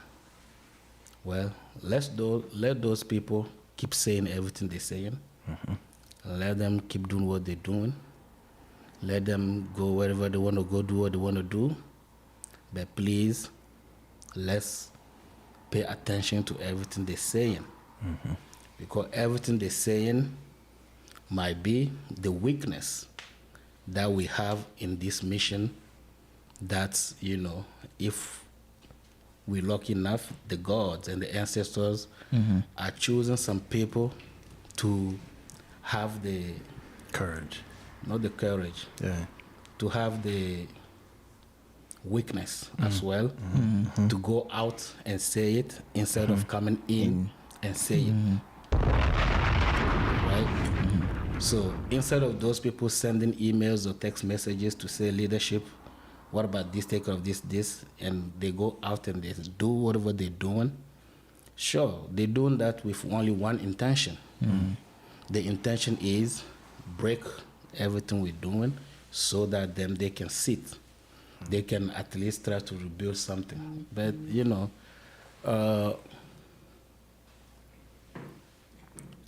to try to really build something like this, some of the people found the Earth Center only recently when we start coming on social medias and on internet, But the Earth Center is about 30 years old, or over 30 years old in its mission over here, meaning some of those people were not even born when the Earth Center existed in America and functioned in America, right? So with that, the leadership, we sat down. That's where the difference is in a human being. You telling me about my weaknesses. And normally in the village, I wake up the next morning and go say thank you for all of that. Yeah, in my village, that's what I would do. You tell me what's my shortcomings, I wake up in the morning and get people to follow me and go say thank you. Because now you're helping me solve one of the equations that's probably the problem in my life. I solve it, I'll go to the next level. And that's what we did. Everything those people were doing, even though they were so weak, so coward to do what they did, we took advantage of that. We look, in front of the world, because social media became like people's life now. They think that's what life is about. Being on social media and then doing whatever you're doing. No. Life itself is there. There's a virtual life and there's a real life. So then we look at what the virtual life is presenting and then we use it to strengthen ourselves, reorganize ourselves, and then streamline things in our system in the way that now we are better than what we were last year. And I would really encourage them if they have more things to say to us this year. I'm really, I haven't heard anything. Say it. I want them to say it. I haven't heard anything. So that's like, for me, that's like, what are we doing wrong? God's please answer, so manifest through some people so we can know what's the next step we're going to make. So let's leave the institutions. Let's leave the institution, come to the personal level. An individual who feels like everything is challenging and things are not functioning, whether in your professional life, whether in your family life, in your community, understand that it's the same challenges that are there to make you move forward to the next. You don't go to the next level and expect not to have challenges. So in the modern society, education, people are educated to feel like life is a El Dorado. Life is a, city of gold. Everything's supposed to be there. Everything's supposed to be happy. Utopia. Utopia, and then all of that. But they have to understand that, what makes the utopia is at the same time the dystopia. That makes the utopia real. Now, once you really function in some utopic mindset, then allow that mindset to become like the foundation of you moving forward. In our culture, we say that the other human being, when you look in the mirror, you look at yourself in the mirror, you see yourself. But that's not really yourself, that's just the utopic view of yourself. But the real self of you is the other person that's standing in front of you. So the other person that's standing in front of you, and if that person has some mediocrity, or if that person has some shortcomings, that's because you have it. That's why the person in front of you. Now, can we make it that person's problem? The person who, you cannot be angry with the person who tells the truth. You can only be angry with the truth. And then find a way to, apply that truth within, and then allow yourself to move forward. And that's what, already at a young age you have to teach children. Like, everything you see in life that's like coming to challenge you and all of that is just things that are there to make you move forward. They're not there to stop you. So when you tell someone, go talk to your mom, and they're like, no, you don't know what she did to me. The next time you're gonna have the courage to go talk to your mom, to go talk to your father, then you feel enlightened. You feel within yourself that lightness that's there, like, wow, this is what I've been missing. So the other person cannot be your handicap. The other person can only be the thing that will allow you to move forward.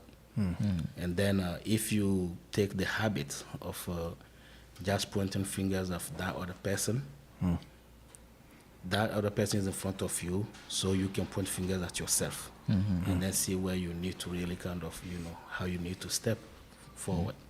And that's really like what this whole education is about. Because as I said, if Tutipsa is in front of me, and then he's considered as a crazy person, then crazy and disturbed, person, ADHD, schizophrenia, all of that, bipolar, you name it. Somehow I have that too. Mine has not just been manifesting. But Tutipsa should be lucky that he is manifesting, and he will get a solution. And if you have a problem, your problem is not manifesting, you will never get a solution. And for those who feel like, life is just tough, no one made life to be tough or challenging. We made it to be that way by allowing ourselves to have ambitions that don't even fit reality, but they only function when you're like in a virtual or utopic, reality. So the man, I mean, you drop so many gems in terms of getting out of your own way that I hope that people listening are able to really kind of glean them and think about them, because it can't be understated, because there's a lot of people that don't understand how to move forward in their lives, and there's a lot of people out there that they're dealing with real things, like they're dealing with real problems. Like there's a lot of people out there that don't know how to, get a solution for cancer. They don't know how to get a solution for, getting away from maybe, situations that they just can't seem to get out of their own way. Get a passport. Get your passport. Travel the world. Travel to Africa. Travel to places where no one wants you to go. You have to dare and take those, challenges on your own. Take those responsibility. And once you do that, then you find solution. Once you do that, you find solution. And sure, as I said, there's a lot of problems that the modern society is dealing with. We don't have those problems in our communities back in our indigenous places in Africa. We eat good. We eat what we grow. We sweat to grow what we're gonna eat.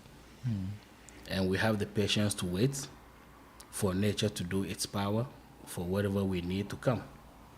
Now, if nature hasn't, allowed things to manifest to come and bring us food, then we pray. We turn to the ancestors, and we turn to the gods, and then we pray. And when we pray, and then we see the rain, and then we see life come, and then we start eating.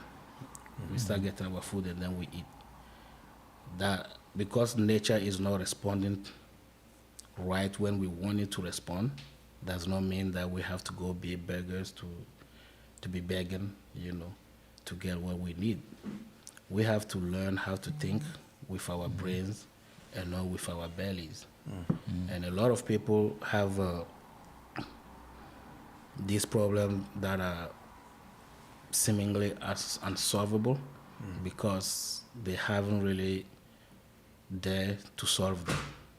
Because if you really put the will that you want to solve your problem, there will be someone to be there and to help you solve those problems.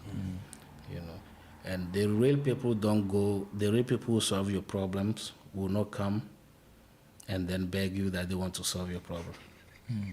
So they're not gonna, like a real healer is not gonna be on Facebook like, yeah. I'm a healer. I can make you billions of dollars. I can change you. I can change your life and all of that. But that's the thing. Yeah. We say if someone promise you a hat, look at the one they're wearing before you kind of, have hope. And one thing I discovered, sadly I discovered, lately that in America, people like buying hope. People buy hope with gold. And it's out there. You can buy it. People don't like people who are real. People don't like dealing with people that are practical and real. They like people that makes them feel like there's hope. You think that's because, like you were explaining, like people don't want to get out of their own way. They rather like live like a fake reality because they don't want to see the person in front of them like point out the real. So they would rather have the fake or somebody point out the fake so they can live like a fantasy in themselves. Exactly. But even in our mission that the Makiru brought, he even brought everything together. He didn't bring like one thing and then left the other thing over there. He brought everything together in the West. And if you have things to deal with your spirit, we have it. Things to deal with your intellect, we have it. Things to deal with your physical body, we have it. So it's like everything is here. But people like the one who speak louder, the one who talk louder, the one who has the most of likes on Instagram, Facebook, because that's the reality now. People prefer living that kind of reality. But you don't expect an elder from my bush to be on an Android phone or on iPhone trying to tell people, come, I'm going to heal you. You don't see that. They're not going to do that. Because they already feel, peaceful in their homes and their villages. They're doing fine. They're doing good. Yeah. Now if you need them, you go, they will receive you and then take care of you. And that's really like the opportunity that we're giving to people. And, all of that is a sacrifice. Those who have the chance to grab it, then will be like, thank you. And those who are grateful will continue getting. And those who are ungrateful, now will go back in the same, shit. And then roll in the same, wheat flour. And one day they're going to end up in a oven. So that's life. So there's a lot of questions in the chats that we want to at least to answer a few. So just turn into the YouTube page chats. Unblocked iOS is asking, what steps can we take to fix dysfunctional families in America, especially with the rise of divorce rates and broken homes? But before I give you the option to answer, a word from our sponsor, Sauce Hot Sauce. 1 second while I pull it up. Sauce Hot Sauce began in 2007 when a small group of students traveling in West Africa were trying to think of ways to support charitable projects.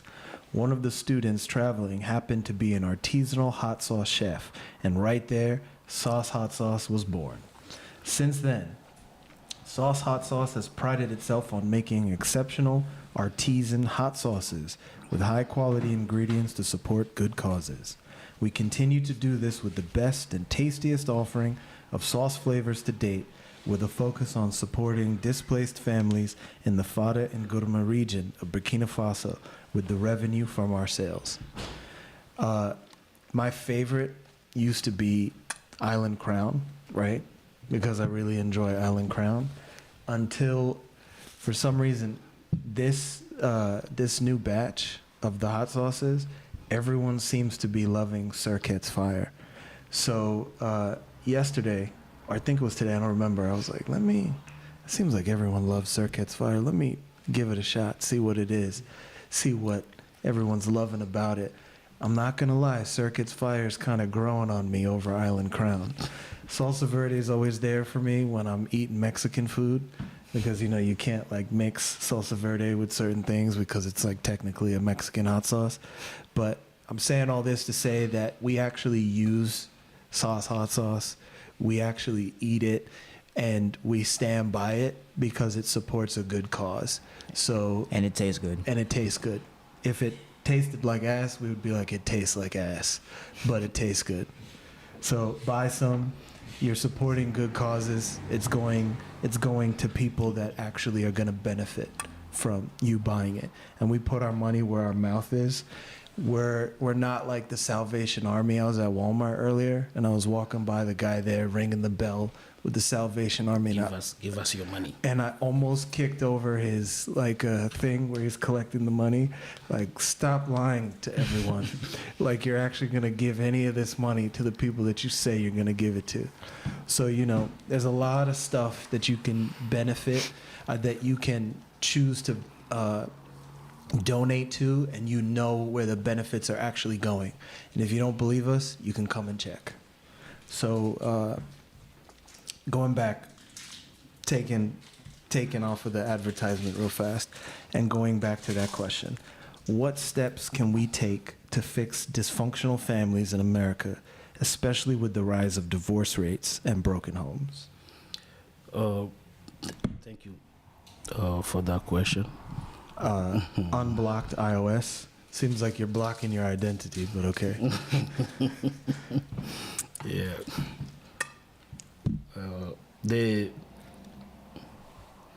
We have to, for every problem, we have to really be honest, and then look at the roots of the problem.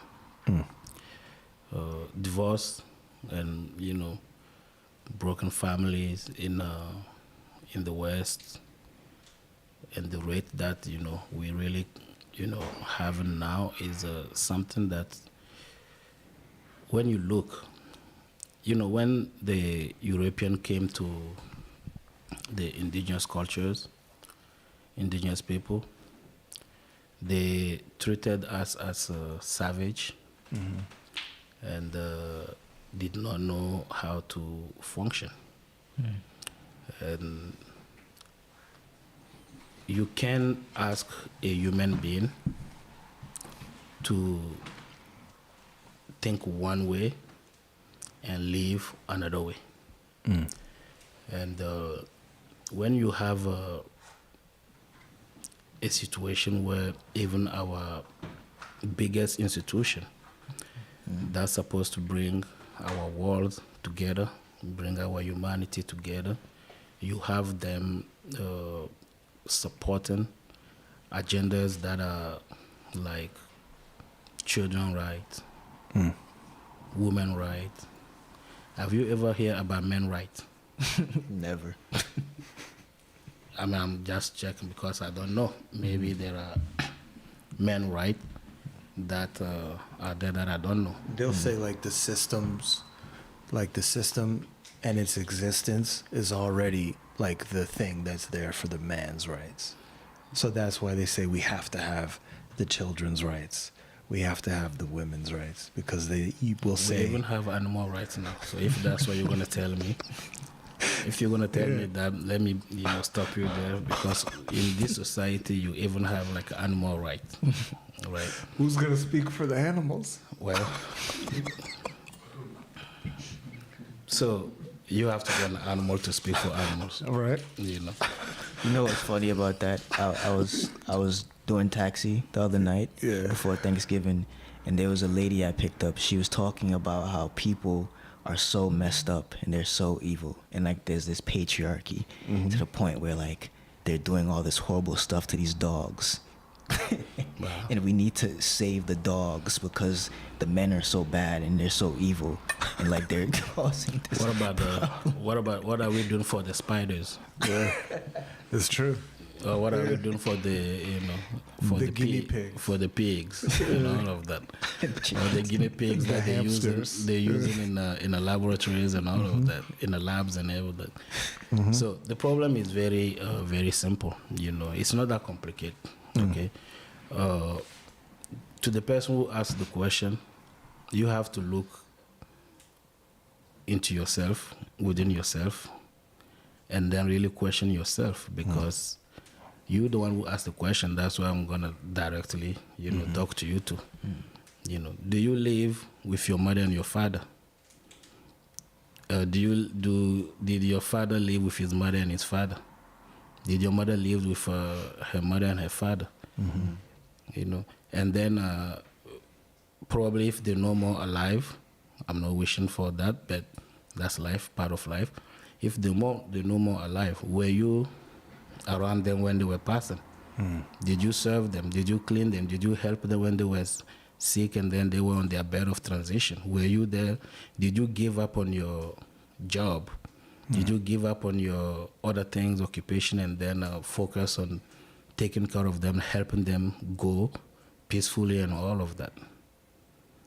Because when you were born, they were there to help you, to do all of that for you. And when it's time, because human beings, we born, we grow, we mature, we start declining, and we become babies. So you have your grandmother or your grandfather who's, declining and then becoming a baby and then going, and then you decide to send them to these homes. How do you call those homes again? A senior citizen nursing home. Yeah. You don't have time to, you don't have time to Assisted care. To assist your mother, your father, your grandmother, your grandfather, and all of that. But you expect your life to be better. It doesn't work like that. It doesn't work like that. Now, if you really have the honest question to kind of bring about the solution in trying to solve those situations, all of that is embedded in the way we ourselves we kind of function with those who gave life to us, those who play a role for us to be alive and all of that. Now that's the foundation. If that's not well taken care of, no, you're not gonna find the perfect husband. You're not gonna find the perfect man, and you're gonna find vaginas. You're gonna find penises, but you're not gonna find the real human being to marry. You're not gonna find the human being with the soul, the spirit that is intact, and that's like naturally in the position to really like play that role as a human being, sacrifice things in life to take care of the family. Because you're not going to talk about your wife and your child or your husband and your children and then feel like that's your family. Family started from the grandparents before it reaches you. It didn't start from you. Now to sacrifice, those that are like the foundation of your family and then expect your family to be functioning is a big dilemma, in our psychology. So we went from being Kemeticism to romanticism. We adopted the Roman way of life. Fight for your country, fight for your king, and go make love to your wife. That's the Roman, way of living. So that's how we live. Even when we in our relationship, and then we offer flowers and we offer gifts, and then we do those kind of things. That's we call it romance. We call it romantic. That's because it's coming from Rome. It's coming from the Roman. So we adopted a culture. That's the culture that's just like debauchery. That's like, a life without a goal and without a foundation, meaning suspended. You don't know where you're going. You don't know where you're coming from. So it's going to be difficult. It's going to be difficult. In our culture, if right now I have children, the best thing I can do is to take good care of my father is no more alive. I'm not sorry for that because I'm standing where he's supposed to be standing.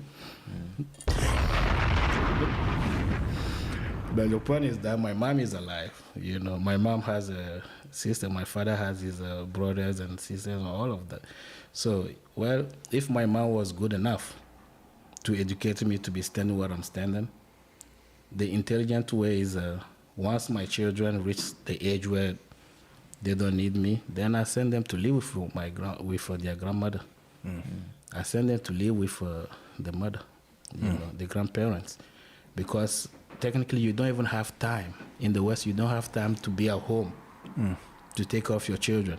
The mother goes to work, the husband goes to work. The children, we send the children to a total stranger to educate them. And you expect your family to work when the one educating your children probably doesn't even have children, doesn't even have the concept of family, and just have like a curriculum that they have to give to your children. It's not going to work. Okay, so the way we do it in the tradition, to really help you understand the one who asked the question, is that we consider ourselves, once we reach the age, we have like 3 ages that we celebrate. I mean, in the West, you guys celebrate every year, your age. Every year that you're dying, your life is going, you're celebrating that your life is going. We don't celebrate that way in indigenous cultures. We celebrate our years in the way that we have the first one, which is when you were born, people will celebrate because there's an addition. And then the day you enter the initiation camps, and then you come out of the initiation, you become an adult. Then they celebrate you then. And then the day you get married, then that's the next celebration, the day you get married. And then the last celebration is the day you transition. So there's 4 celebrations in life that we celebrate, right? So within that celebration, the day you become an adult, meaning you get married, you become an adult, you get married, you start having children, then you like in the middle. You're like the middle of a cycle that is happening, right? So then, because you still have a lot of things to achieve, then what do? The education that your parents did not get to give you, or any failures in the education that your mother, your father can sit now and then look and see like, oh, we went wrong this way in trying to educate our son or our daughter, when she was young, or when he was young, that you're giving them the opportunity, because as you grow to become an adult, your parents are growing to become wiser. And then they learn from their mistakes, and then there's things that they don't do anymore in their life that allow them, then they have time. They don't go anywhere. So you allow them now to do that, do that work in your children. So that's why for us, we don't live with our children. Our children reach certain age, you give them to the grandparents. They live with the grandparents, because the grandparents are going where the children are coming from. The grandparents are going where the children are coming from. And because the grandparents are going where the children are coming from, the grandparents learn from the children. The grandparents will learn from the children how things are from where they're coming from. And then the children are learning from the grandparents how things are where the grandparents are living. So the grandparents living, they end up, accomplishing themselves by making sure that they give whatever needed to be given to you, but they couldn't give it to you, but then they have an opportunity to give it to your children. Now you have something that is like insured already, a generation that's insured. Like you have possibly those children will be better than you. Because your grandparents were educating you when they were young. And we all young, we know what we do. We know how frustrated we get easily. We know how, challenge we get when we face situation, all of that. But the grandparents don't have that anymore. Sorry. So they have the time to take care of the children and give them whatever they couldn't give you. And now those children at the same time become like your teachers. You the parent. And that's what I'm saying at the beginning. We don't look at the children as small bodies. We look at them as big spirit in our culture. And we learn from them. They become now the center of our life. And then as adults, as parents, our life goes around them. And then it goes around them because they have the opportunity to get things that are more wiser, more cleaner. That are cleaner, that, the parent give them that the parent couldn't give to us as adults, but their grandparents are giving them. Now, once you have a system like that, for sure, the society will work, and then the children will grow up having all of the values and all of the principles, all of the things that needs to be able to stand as a good man, to be able to stand as a good woman, at some point. So when we don't have that, it's not going to work.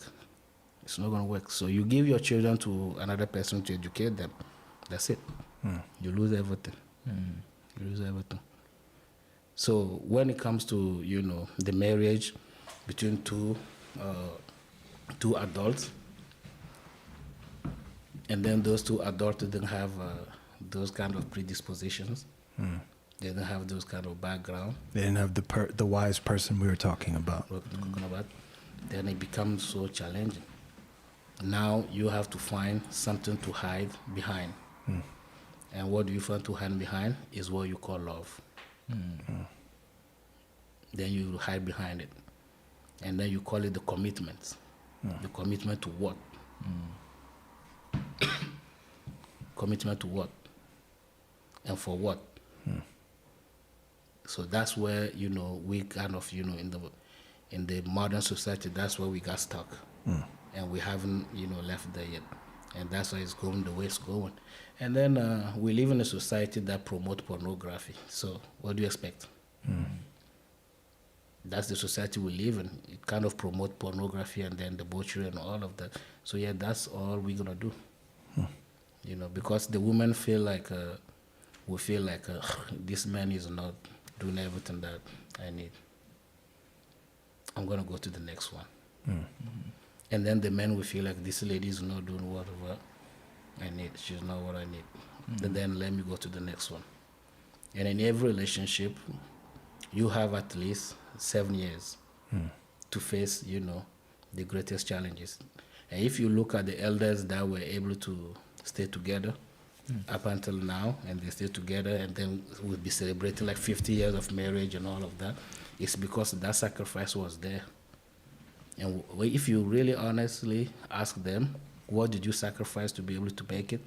They will tell you they sacrificed the love. Yeah. They will tell you that. They sacrificed the love to be able to build it again. Because you build it. It's not something that's just like an inner manifestation. It has to be built. And it has to be built based on some values. Because if I have to love you, you have to be valuable. If I have to love you, you have to be valuable. You have to be contributing something valuable in my life or in life in general. Before I can really say like I love you. So that's really like the dilemma that we have in the modern society. But the structure is not there. So we get people married. So this is the situation. We even live in the society that tells you that polygamy is bad Monogamy is the thing, but homosexuality is good. That was the next question too. The question from the chat was about that, so just hit it. Yeah. Homosexuality is good. All of the transsexuality is good. Whatever other sexuality that we have, I think we're going to reach the age where human beings will be having sex with rocks. We'll be having rocks in their bedrooms. It's already there. It's already there. What? It's already there. They're having sex with rocks? Bro, people, you don't know the lady who's married to the Eiffel Tower. There's lady who's married to the a fence. There's lady who's married to a rock. I think there's another one. There was a lady who's married to an animal or something like that. Herself Bro, I don't know, bro, but they're married to the object. Just yeah. I was in England. I was in England a few years ago, stationed there, taking care of the temples over there. And I have to travel from Birmingham to London on a train every Sunday to go teach.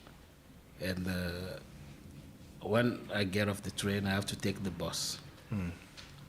And on this day, and the bus has to go through Westminster. For those who know England, that's like the capital. It's almost like a DC, where like all of the political stuff are, right?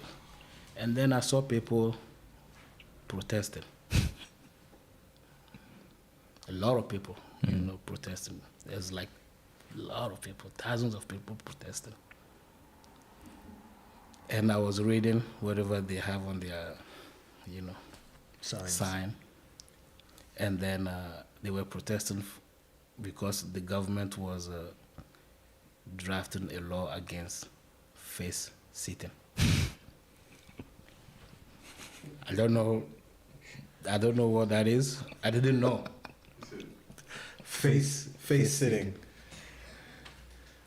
And right there, people will lay on the ground, other people will sit on their faces.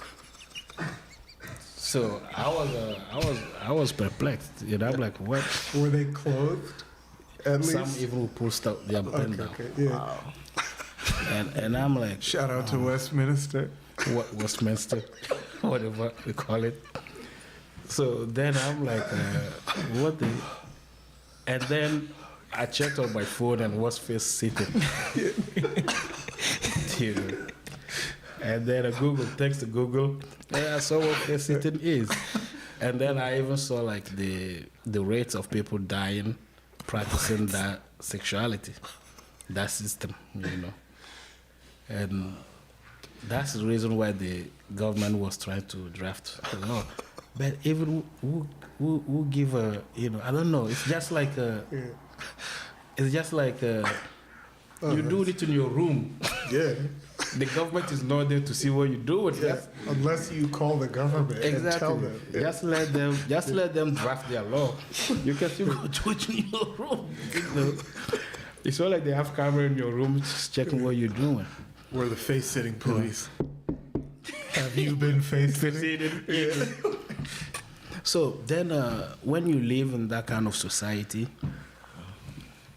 you have to really have courage, and then be lucky enough to even think about building a family.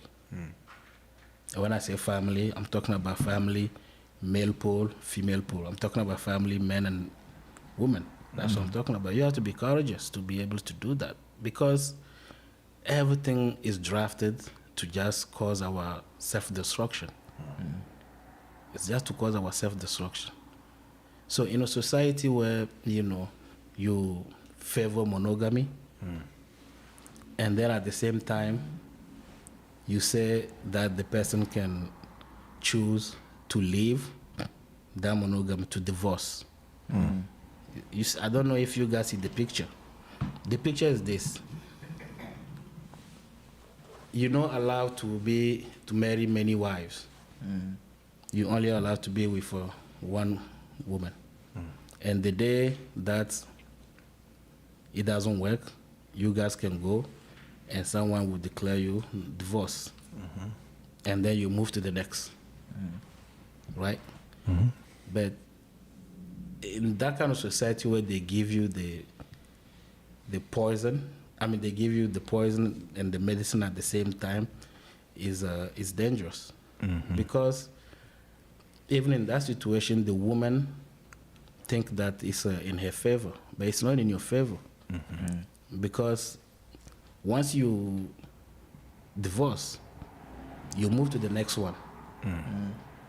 And the next one also knows that we together, if it doesn't work, I can divorce you, and then we go to the next one. And then to the next one. But between the constituency of the human being, men and women have a woman body, will finish earlier than men. For us men, You mean reproductive system? everything. Yeah. But for us men, it's just, our reproductive system to be, our body will resist, up to some, because we don't carry life. We give, for someone to carry, So once you give those options to people in a society, then it's a society that's already fallen apart. Because that means that, the leaders of those society either are scared of their people or either just don't know what to do anymore. And then anytime anything a human being come up with something, be like, oh, yeah, you can go do it. You can go do it. So this is really like, what gets us to be in the situation where we are. I think in Las Vegas, you can get married in this house, go in the other house the next minute and divorce, and then go to the next. That's like considered the weekend. That's what you do on the weekend. Like Yeah. you get married you go to Vegas, you get married on Friday, but then Sunday before you leave Vegas, you then go to the place next door to where you got married And then divorce. and get divorced. What's the point of that? I don't know. Sen, do I look like I've done that? What? It's just So- like the so- allure of Vegas. I guess. So I'm not going to put the blame on a man or put the blame on a woman. I'm just going to put the blame on those that took the responsibility to lead our society. Those are the ones to put the blame on, because whether man or woman or whatever, you all we all in the same basket, and then someone is just mixing us in the basket, and do whatever you want to do as long as I'm in my power and my chair, or so long as I'm doing what I'm doing, that's it. But that's the thing, when you look in those societies too, those in a leadership position live a clean life. Their families are so structured. You go in their houses, you see pictures of their ancestors from I don't know what century to now. You see they have their pictures and everything. You walk in the White House, you see all of that too. They respect all of that. But they just don't have respect for, us, the people, our thing. And I'm not trying to, start a revolution here, but it's just like, even if we have to start a revolution, it has to be like an individual revolution. You don't get to blame the woman, you don't get to blame the man. It's just what the society drafted all of us to be. I mean, this kind of segues immediately into the next question. Is homosexuality considered a mental and spiritual sickness in traditional healing? Yes. Straight. You really want me to go there? Yes. Straight. I mean, I didn't drop the question. That's just a question that was. Oh, really? Yeah, that's a question Okay. that's in the chat. Uh, We're gonna reserve this part strictly for what the people want to know. well, it is. Even if we want to table it for now, it is. It's called, either spiritual sickness or mental sickness. Because when a human being comes in life, you come in life in the body, but you come in life as a spirit. And the spirit does not have a gender. The body has a gender. I don't know if that's clear. I think at some point, one of our elders tried to present it to the American, and then American took it wrong. And they thought that, tradition, within the tradition we have homosexuality. No, we don't. All right? Because whatever Malodome Some, may he rest in peace, said, maybe he didn't put it right for you. A spirit does not have gender. But a body has a gender. When a body comes out of the womb, it comes with a gender. But the spirit that will be residing in that body does not have a gender. Now, that's why within the traditions, we have what's called initiation camps. Because within the initiation camps, then the human being gets to learn how to reinforce the gender that the spirit is in. So you learn how to be a man then, if you are born with testicles and penis. And you learn how to reinforce a woman, the womanhood, if you are born with, Vagina. Yeah, because there's people out there that will try and fight against what you're even saying, and they'll say that, well, there's a difference between the gender and the sex. Well, that's because those people did not get the proper education to understand what a gender is. Gender does not have to do with what you feel like. Gender is, so, I don't even go there.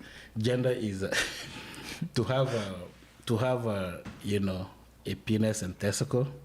It comes with certain principles too. And that's really like deep in the initiation. That's like the esoteric teachings. And you have to be initiated to learn that. And to come with, vagina also has a principle that it comes with, So the human being has when we are born, for those people to think again, when we are born, we have all at a young age, before we reach the age of puberty, we all have 9 points, 9 energetic points. And that's why we are born, 9 months. Most of the human beings will be born 9 months. It will be like an exception or some natural problem for someone to be born 11 or 7. All right? So if you're born 8, you're not going to resist. You're not going to leave. The person will go, the baby will go 8 months. So it has to be 9 or 11 or 7. 7. Right? So when we are born, we all have 9 orifices as a human, meaning before we reach the age of puberty, the age where we feel like our hormones are working in the body and all of that. And that's the age where they decide to send you to the initiation, where you have the masters of initiation reinforcing your gender.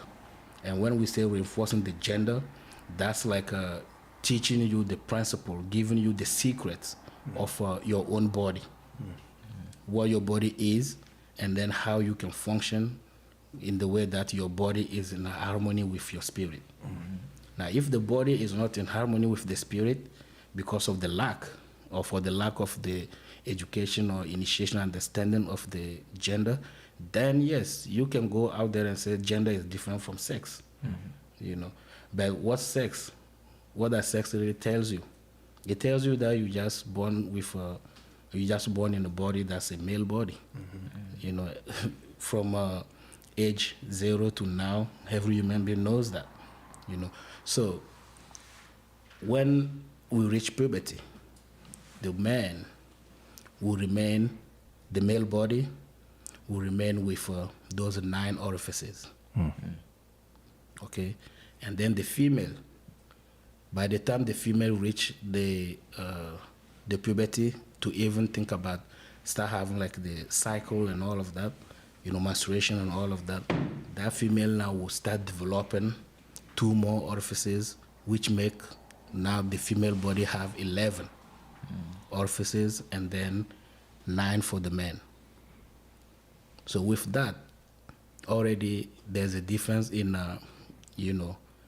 human being. We are different. Now, for even the system to be saying that a woman needs to have the rights, and men are already whatever they consider men to be, is already like undermining the woman, because the woman is born with more energetic power than a man. the woman is born with more energetic power than the man. So meaning that energetically and spiritually, the woman is already, more powerful than a woman.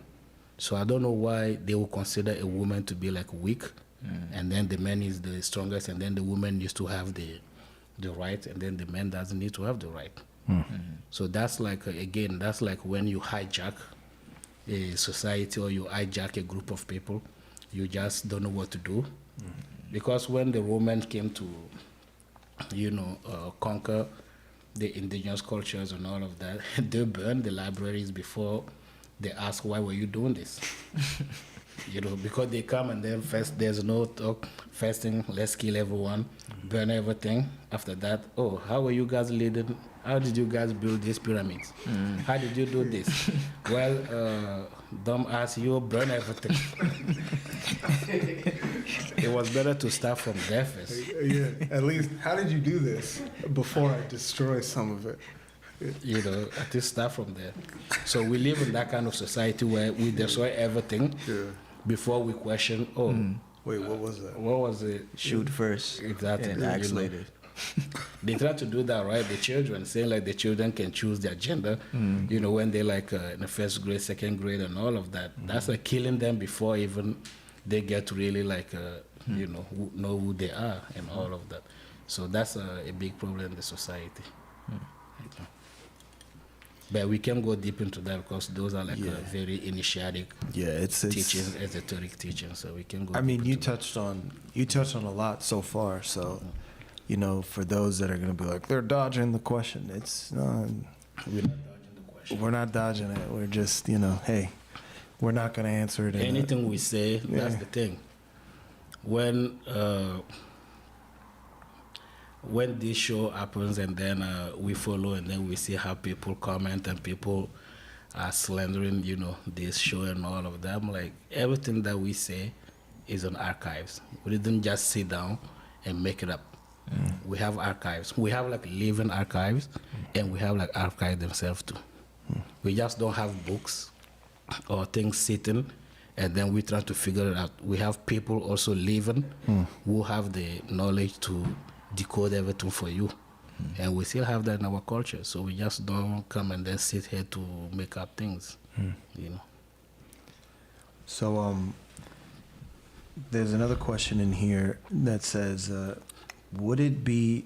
It sounds like a question maybe from someone. I think, would it be unfavorable to tell your parents and not teach your child things that are against initiatic teachings when they have their own beliefs and religions? No, you don't go against your parents. As I said, religion at its foundation, sure, was a anti-spiritual system. It was an anti-spiritual system against spirituality. But religion is not drafted. I say drafted because it's we call them holy books, but I think human being is holier than those books, right? You cannot base a human being life on a book, but a human being can use a book to direct their life, and those books were drafted, whether for good or bad, drafted to guide and to bring human being to sit around something that is common. So if your parents are Christian or Muslim or whatever they might be, they still have the right, 100% or probably even 1,000% right to contribute in your children's life and give the children what they need. Now, your father might be mentally sick, your mother might be, crazy as hell, but there's still something that the children, your children, not you, the grandchildren, their grandchildren can benefit from them. There's this communication that happens between the grandchildren and the grandparents. Observe it closely. When you take your children to your parents, observe how they are. The love that the children, the grandchildren, and the grandparents have for the grandchildren is not with you. They don't love you anymore. it's almost like so what don't exist anymore. So there's that link there that exists between them, and those children get the blessing from that, the blessing for their life, for them to live through life where like they feel like they are solid, stable, and ready to eject and then do whatever needs to be done in life. It has to go from that. I grew up with my grandparents. I didn't grow up with my parents. I grew up with my grandparents. So then there's a question. I'm going to switch to IG because there's a question here that from Diaspora, the Solar Dragon. Wow. Can you please explain, that's a really interesting name. I don't know who you are, but can you please explain the significance of numbers in our culture? Did different numbers have meanings, genders, abilities? Some numbers like 14 show up a lot in our cosmology and the cosmos ? Does 369 frequency and vibration have significance in chem? And numbers in binary code, divination, patterns, and cloth? Yeah, that's someone who reads a lot. And yes, maybe to just answer that question in the way that we're not gonna spend another 5 hours over here. I know, I was like, this is gonna be is that yes, the whole universe is numbers. Okay, the whole universe is numbers, and within the whole universe, every number has its energetic manifestation. I'm not going to link it to gender. I'm not going to take that adventure to link the numbers to gender, but energetically, every number has its manifestation, and then has its power that it manifests, and that's why when you even look on American the emblem, you will see that everything is in 13s. Okay, and I think it used to be like on the planes, there's no seat 13. I don't know if you guys know that. And they used to put no 13th floor in buildings. 13th floor in building and all of that. And all of that is within our, cosmology. That's what I said, no, cosmogony. Yeah. We speak about cosmogony. There's a difference between cosmology and cosmogony. And cosmology will be like, classify as those, things in ology, biology, zoology, all of those ologies and all of that. But cosmogony and cosmology, or those ologies, will be like the study of something. So the study of something does not mean that you're learning the thing. You're just studying it, and that's it. Like people like reading the books. You don't read the book to learn. You read the book to be informed. Now, after the information, you need to learn now. But then the cosmogony will be like something that is there that you are working to kind of inherit. You're working to kind of digest it and let it sit with you and manifest in you. So yeah, in the Kemetic cosmogony, yes, all of the numbers have, but we don't have zero in the Kemetic cosmogony. So that's why the numbers will go from 1 to 9. That's it, the basic, 1 to 9, but no 0. So we don't even have 10, technically. That's yeah. Yes. Yeah, so I'm Warrior Zul Bukande. We really appreciate you. I know you're one of our most dedicated listeners. So that's why you have like 9 questions. But because of how dedicated you are, I'm going to definitely at least read 1 or 2 of your questions for our guest. So I'm going to pick the best ones. I don't want you to take it personal. So Warrior Zul Bukande, that's really Chem Warrior, is that's his name, but we told Chem Warrior you should at least get a burner account and then start coming and asking questions. So then he created Warrior Zul Bukande and then just asked the questions from there. He might be there laughing now or smiling. Yeah, instead of Chem Warrior. So you're supposed to keep Chem Warrior and Warrior Zul Bukande and then ask questions from both accounts. That's what we meant. So Warrior Zul Bukande is asking, what is your opinion? Actually, no, I'm going to go to this one because there's so many. What is the best way to spread Kebtah or your organization's messages in Africa so that the next generation doesn't experience colonialism? First of all, Kebtah is not an organization, okay? Because we have to function in the system that wants to control everything. So we have to be paying taxes. They want their cut. So we have to now, register the work that we're doing. We have to register the work that we're doing. That's why we register ourselves as an organization. I hope that's clear. Now, second, Kebtah is a mission. And then within Kebtah, there's many branches that, comes with different objectives or different goals. And one of them is the one that actually is more like a movement, which is the Mtam, structure. Mtam structure is the initiatic structure. And how can we get the initiatic structure to reach everywhere? Because that's the one that can get to travel everywhere to be able to, create that manifestation that we want to see, in our societies and our communities and all of that. But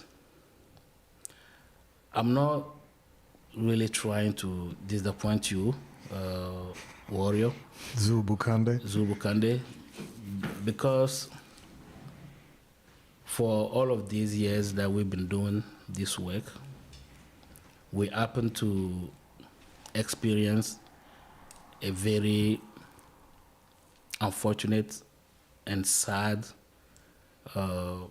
situation, which is that the same people that you give the knowledge and you expect to be the one to, with dignity and integrity, to help other people also gain that knowledge, are the same people that are kind of undermining the mission and the movement at the same time. So, because everybody wants to make themselves be the one, the concept of the chosen one. Everybody comes through our mission for all of these years. Everybody came through our mission, our movement. They learn a lot.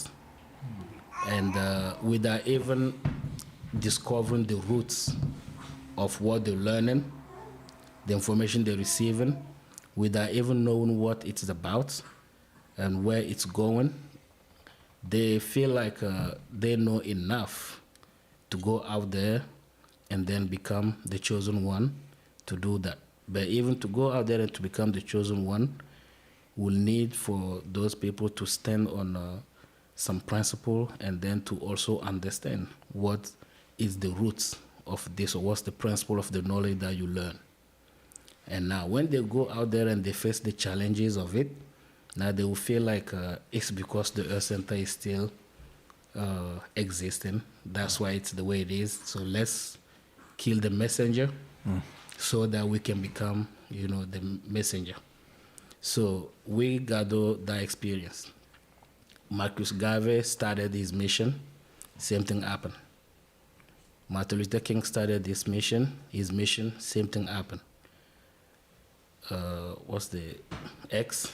Malcolm X also started same thing happened. Many of the black The Pan-Africanism stars that try to do what we are doing now saw that the same people that they're supposed to be working with, that they somehow at some point enlightened, elevated, are the one coming to destroy them, become their own demise. So this is where like the disciple killed the master. The disciple feel like I have to kill the master so I can become a master. But in a movement or in a spiritual system like this, there's only one master, and there will always be only one master. There's not going to be like two masters. There's going to be only one master, and we all would just be like the followers of that master, no matter how high we get, no matter how big we become, we're just going to be like the followers of that master. So that's the disappointment, So to get this thing to really move forward and then reach where it needs to reach, it's going to take us to proceed with cleansing first. And then we started the cleansing. To inform you, we started the cleansing within the mission itself. Either you in or you out. Either you dedicated or you not. Either you for this or you not. You cannot, act like you in or you out. You just have to, you cannot be, as we say, you cannot be in the gray. Now, if our mission is the mission of darkness, then just understand that you are part of the mission of darkness, and don't try to be thinking like you want to be part of the mission of, light. Now, if our mission is light, just be part of that mission, and then don't think about being in the mission of light and then you want to be also part of the mission of dark. So people are kind of glutton.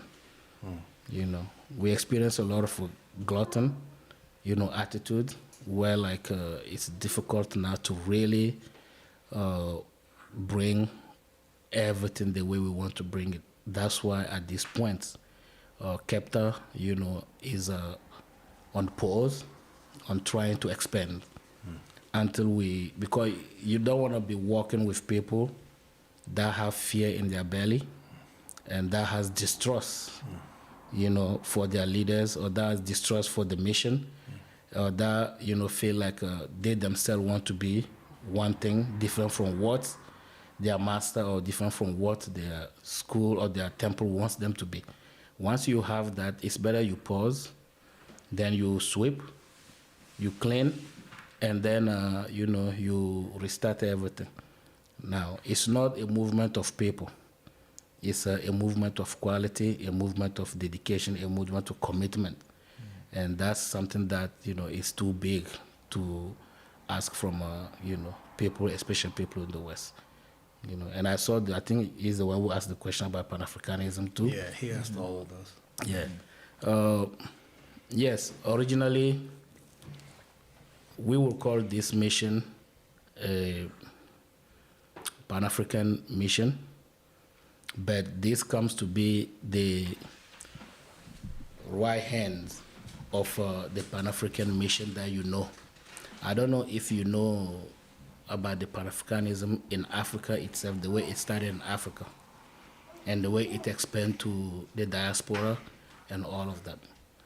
And once it came to reach the diaspora, it came in the way that many things were already missing. And what was missing is what Kebtah is bringing. Whatever all of those great spirits that I just mentioned, Garvey and all of that I mentioned they did a great job. They did a job that no Black American is doing now. Now people are just yelling. Protesting. People are just, on social media or whatever, they're just yelling. They're not saying anything. They don't have a vision.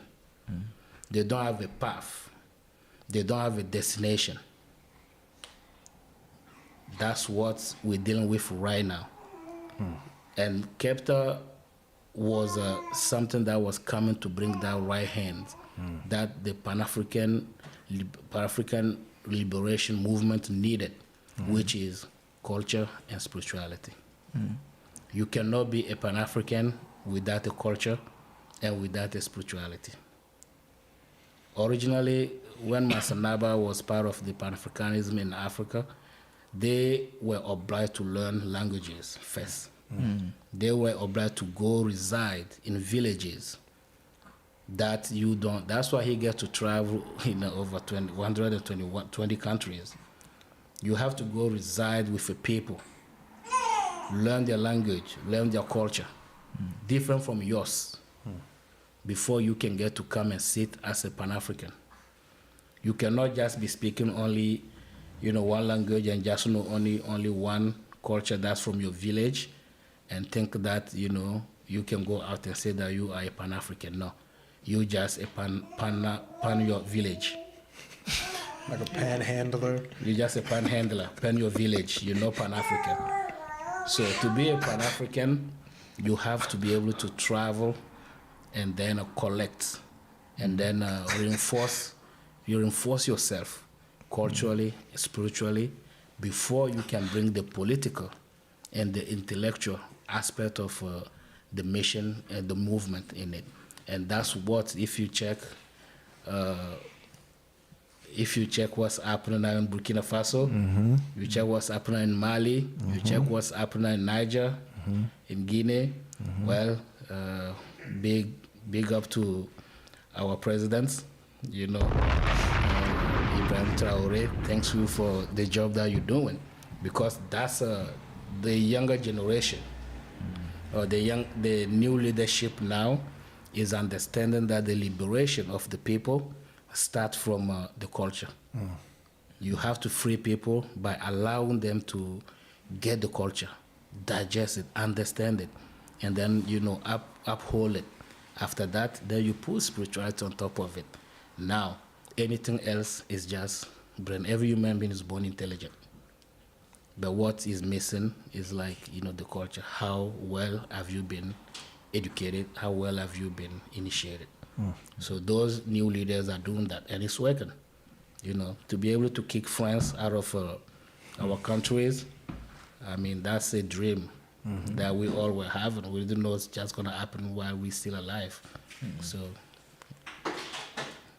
we are Pan-African, yes, but we are not political. No, we are not, against anyone. We're just for our people. Now, if our people are for us too, then we for them till the end of Baraka, till the end of the tunnel. But if they're not, or they, acting like they are, but they're not, then we have the system that we set up now, spiritually, like energetically, like, structurally, that we set in the way, like, we cut you loose. And then go back and deal with the, those that you favor.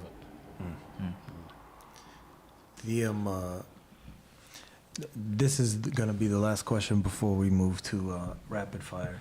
And a quick answer to your question, Warrior Zubakande, about what does Kebtah foresee happening in 2024. I suggest you go to our website, risingfirefly.org. And when you go to risingfirefly.org, our annual divinations for the year, particularly in the beginning, our year is a bit different, which means that our year starts in September. So that means that even what you're considering 2024 would be covered in our annual divination for a majority of that year. So I suggest you go to risingfirefly.org. For all of our listeners, you can go to that website and you can check out really what the tool of the calendar presents. And I'm talking about the Kemetic Sigil calendar. What it is, you can check out our divination for the year 423, which starts in September 2023 and will go until September 2024. So, like I said, a majority of the year will be covered in that period. So I suggest you go to that website, risingfirefly.org. There's a lot of stuff there that you can look at. There's a lot of stuff that you can learn about, and our annual divination is in there, so you can read about what's to come for the year. So another one of our most dedicated listeners, aside from Warriors Zolbukande and DeMarcus, is Matthew Ruta. And Matthew Ruta is asking, please, for a quick summary of the spiritual meanings of all the colors and why some attract negative energies, and why kind of negative energies do the colors red and black attract? I mean, what? What kind? I didn't write it, Sen. Don't kill the messenger, okay? Matthew wrote it and just read it. Yeah, I'll give that one to Kajis Riemann. Me?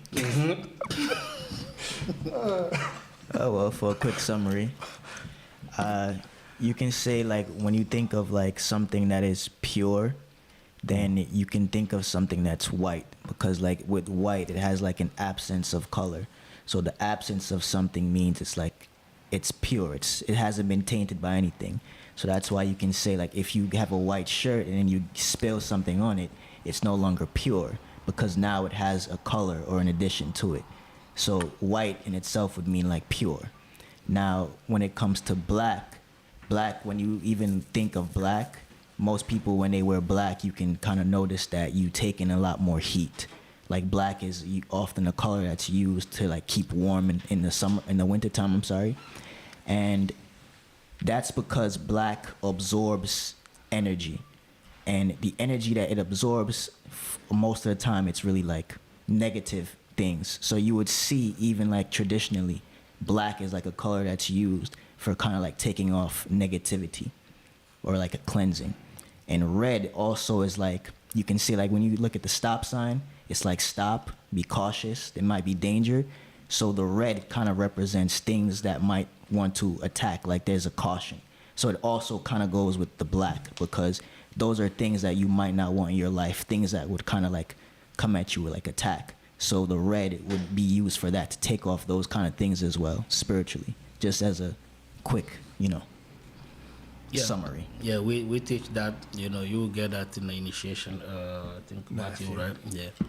You'll get it in the initiation at some point, I'm sorry, I'm actually going to oblige this question and then we're moving on, is from, I might be butchering this person's name. I don't know if it's NWA Soul or Nawosul, but not the best at pronouncing things, as you guys know, from when everyone tried to attack me about saying diaspora, and they were saying I was saying it wrong. But when we go to Iritah on pilgrimage, when it comes to becoming an apprentice, do we have to apprentice under all three branches, i.e. healing or metaphysics, or is it specific to each person?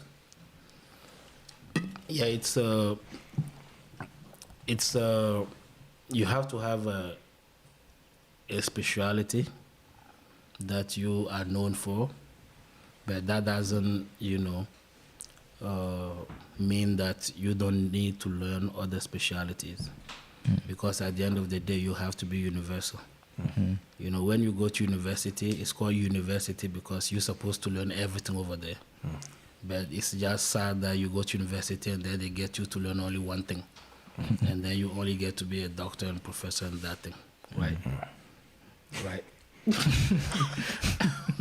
So then you end up, learning one thing, and then you only good at one thing in the whole, universe and all of that. So within the Kemetic system or indigenous, initiation, what we do, we will look for what you are special. What's the speciality of your lineage? In your lineage, what was their speciality and all of that, and then we prepare you for that. And we work in the way that, we activate those things that are dormant in you, in your blood and all, in your lineage and all of that. And that activation comes with a lot of challenges. It comes with a lot of turbulences and all of that. Once they really activate it, they're going to shake you. They're going to shake you. They're going to really, change even the course of everything, the way you do things and all of that. But once you adapt to it and then you understand it, and now you master it, and then you kind of working with it, then we allow you now to start now learning other specialities. Because if you don't know your own specialty, you don't master yours, it will be just like prostitution, trying to learn other people's specialties and all of that. And it's not about ambition. You don't want to be going to the traditional people trying to, because that's what people do. A lot of people do that. You don't you don't want to be going to the wisdom keepers and then thinking you're the one who's going to impose what you want to learn from them. Okay, that's not going to happen. I mean, not within Kebtah, or not within the Kebtah network, of priesthood and healers. You don't come and then tell us what you want to learn. You come, we the one. I mean, you're already blind coming to us, technically. You're coming to people who see clearly. You come to people who have been doing this for thousands of years. And then it's been like generation after generation and all of that. So you come, we have systems and techniques to, technologies to identify who you are, what your people were, what's in your lineage. And then we take you through the process of, purification, cleansing, purification. It's going to take the time it's going to take. Some people, came maybe 5 times, and every time they come, it's just purification after purification, because what happens is that people come, they get purified, cleansed, and when they travel back to their houses, they go back in the same shit. And then it's almost like nothing is done. And when they come back expecting for us to take them to the next level, but you haven't, kept the cleanliness that you receive. So then we have to do that again. And then go, let it sit with you, and then come back. So, but the day you achieve that cleanliness and that purification and things activate in you, and then challenge you, and then you master them and all of that. Yeah, and then when you come, you get your specialties, and we'll be like, okay, you can learn other specialties and all of that. So at this point, we're going to start with rapid fire. So, Kebashu, if you will, please. You got Turby on? Oh, I can hear myself. Okay, cool. So, first up, we're going to start off on U.S. soil. So, supposedly the U.S. Army has sent out a non-apology letter to former soldiers to try to reclaim the soldiers that they lost because they didn't sign up for the COVID vaccine. So, some background information on this. So, basically, in the letter, they write, as a result of the rescission of all current COVID-19 vaccination requirements, former soldiers who were involuntarily separated for refusal to receive the COVID-19 vaccination may request a correction of their military records from either or both the Army Discharge Review Board or the Army Board for Correction of Military Records. And basically after that, you're good to go. So it's interesting with everything else that's going on in the world right now that the U.S. is like, my bad. It wasn't really that serious. Like, can y'all help? Yeah. Well, I'm interested to know what that means if the military is trying to get people back. Well, you know what it means. Like, do we though? I mean, they're desperate. Yeah, but I mean, something about to pop off, obviously. like, yeah, if they want people back, that means they may not be getting people to sign up. And then they might want them back because is World War III about to pop off? Has World War III already started? There was also news that they were trying to reinstate the draft. What? Yeah. Yeah. They were trying to reinstate. When was this? Not long ago. This was just a few months ago. It was in rapid fire, maybe like 4 weeks ago. That's when I wasn't here, though. Yeah, right? Yeah, because I'm like, that's news to me. Yeah. Oh. Yes, certain techniques don't work anymore. You know, one thing the modern society did wrong is to allow people to have internet. Even in my village, Al Gore. people have internet, so they see everything. Yeah. So it's like you can't come and lie to us anymore. We used to just listen to everything on a radio station or maybe one TV for the whole village. Even you have to tap, hit the TV before it works. The And antenna. all of that, moving the antenna and all of that. But now you said, internet for free, satellites, everything. That may help you control the world, but that may also help the world free itself from you. And that's what's happening.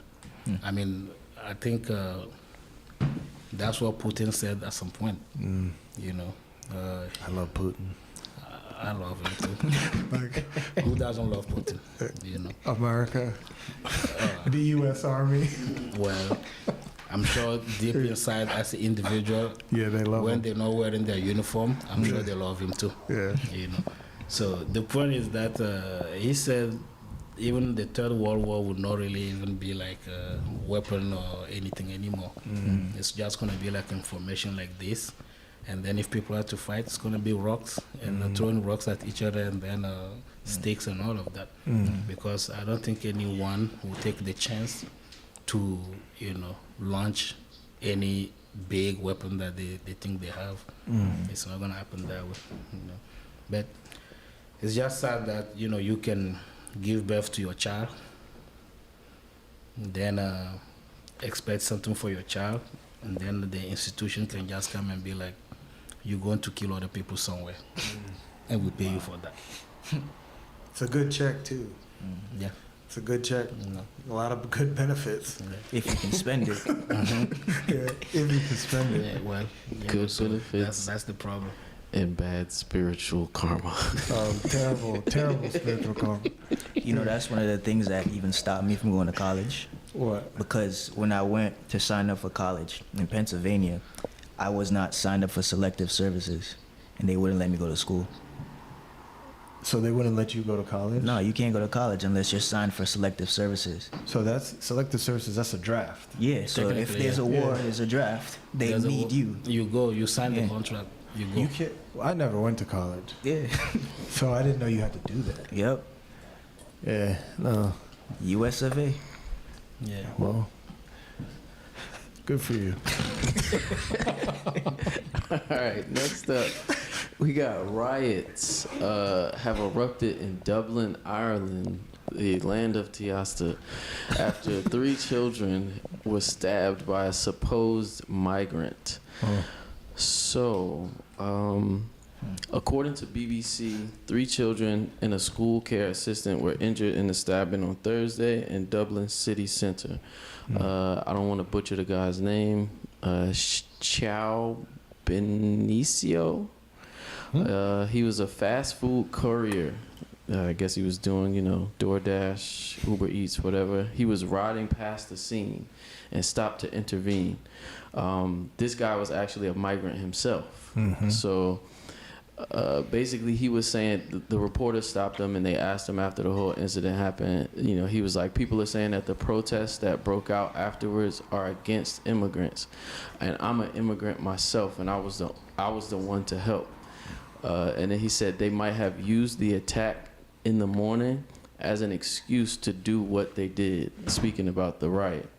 And then according to another website called Marca, rumors quickly spread on social media that he was a foreign national, meaning the attacker was a foreign national, which has not been confirmed, but according to the police, that's what encouraged the radical groups on the far right of the British and Irish politics to take to the streets and protest against the influx of immigrants into Ireland. So I just was in Ireland not too long ago, and the most interesting part is that when you're here in America, go to certain towns, if you're not white, they look at you funny. But they didn't do that in Ireland, which is interesting. So I'm going to give the Irish their due based on that. Now, when you go to other countries and you terrorize the people there, what do you call that? Terrorism. So why is it a big deal that maybe someone from another country is coming into your country and then things are popping off? Because it seems like, hey, if you like it, I love it. So if you're going to go into someone else's country and then you're going to do that, and I don't know what is Ireland's foreign policy is, so I can't speak on that. Because I don't know if the Irish... They're your in-laws, so I don't think you can speak on that. That's why I tried to give them their due. But with that being said, I also, hey, these European countries are always screaming when things happen on their home turf, but then they're not screaming when they go to other people's home turf and terrorize and murder and rape and pillage. The point is like all of this is immigration politics, Mm-hmm. and you don't come to our home, we're not gonna be willing to come to your home. Mm-hmm. So you don't come to my village, I'm not gonna know that your village exists for even me to try to go.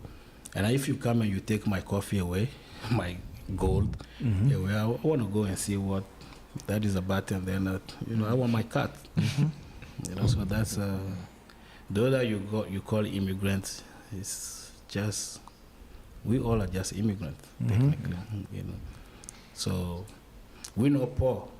That's what they need to understand. Being immigrant, it's not because our countries are poor. I'm an immigrant in America. I'm not in America because my country is poor.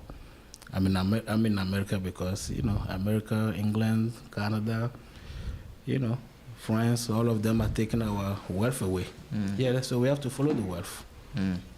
Come and get. It's not like we come and then we're begging you to give it to us. We work hard to get it. So it's just a matter of, but we're not even getting it to stay here. That's the difference between the immigrants and the African descent in the Western countries.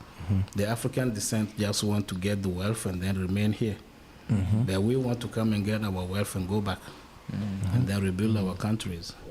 So that's some people call America their home. They have the right to call it their home, but They built it. They build it. But some people call America a place of market, because that's how America publicizes itself. A place or a marketplace, and then we come and we sell or we buy, and then we go home. It's hustle. The sad part about it to me is that people actually create ideologies around it being home. To the point where they're even remember this one guy was debating me. Yeah, this black guy. Here. Yeah, that. So I wondered how Caribbeans got involved in that whole movement, because I know the origins of it was like a political thing with black people in America, but now somehow, because Caribbean people want to jump on the bandwagon, there was this one guy from Trinidad trying to spit to me the same game, and I'm like, bro, the whole culture is African. You can't really, there's no way around that. So his excuse to me was, I even said, why are you guys showing me images of Native Americans with straight hair and telling me that that's your ancestors? And you know what he said to me? He said, well, they're putting stuff in the trees that's making our hair nappy. Oh wow! Like in Africa too. That's like next level self-hate. At that point, I just stopped talking, because what do you say to that? Yeah, I mean that's. But how does it get in your hair? Bro, I don't know. Like the tree is like, oh, there one is. I think before my son or my daughter says something like that, I want to smack them on their lips. I'd be like, spit. Good. Don't say it. Just spit it out. Spit it out. Don't say it. Yeah, it's there's a cry. There's a there's we call it identity crisis. Sorry for our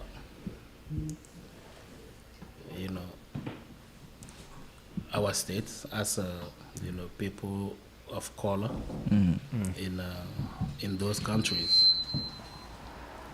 People of color in these countries, we have the identity crisis, and anything that comes, we want to attach ourselves to it, you know.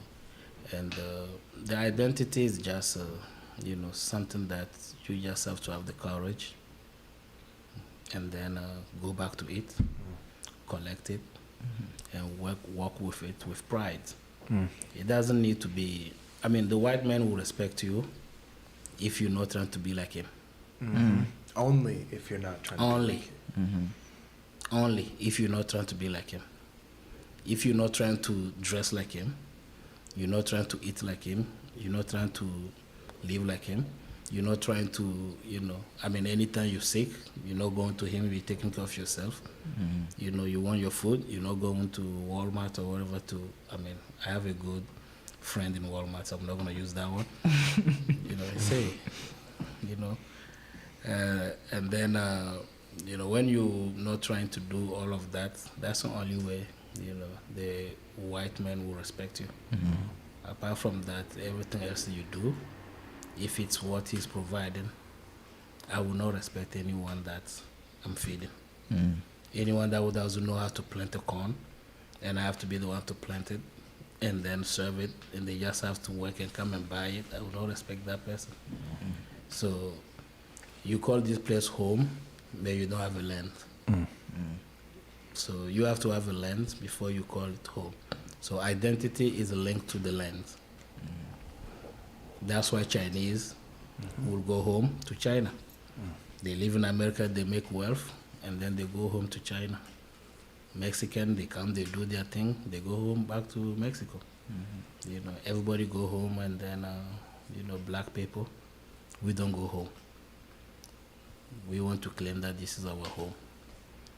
The land of slavery cannot be a home for a dignified child. The land where, your father sweat, under the whip, bleed under the whip and all of that, you can't call that home. You just understand you're not welcome there. But those, other leaders that are there trying to encourage people and creating those ideologies are just harming our people so badly. So badly. If they say Africa is poor, well, at least that's what I have.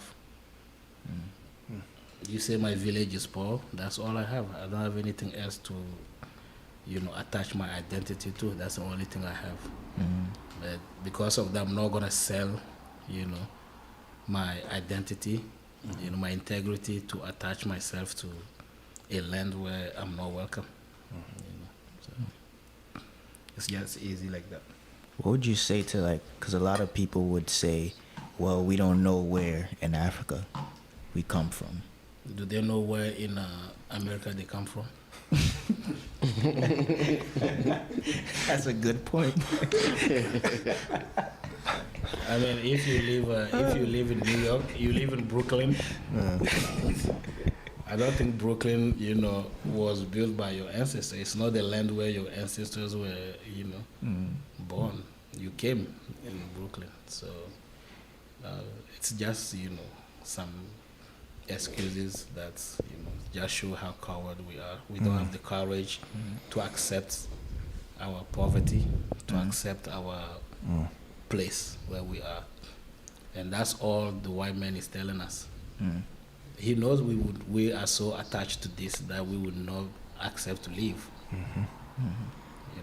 If you're in my house and then I know you depend on my house and you don't have anywhere to go, well, you're just my slave. I'm going to treat you as I'm going to ask you to do all of the things that needs to be done that I don't want my children to do.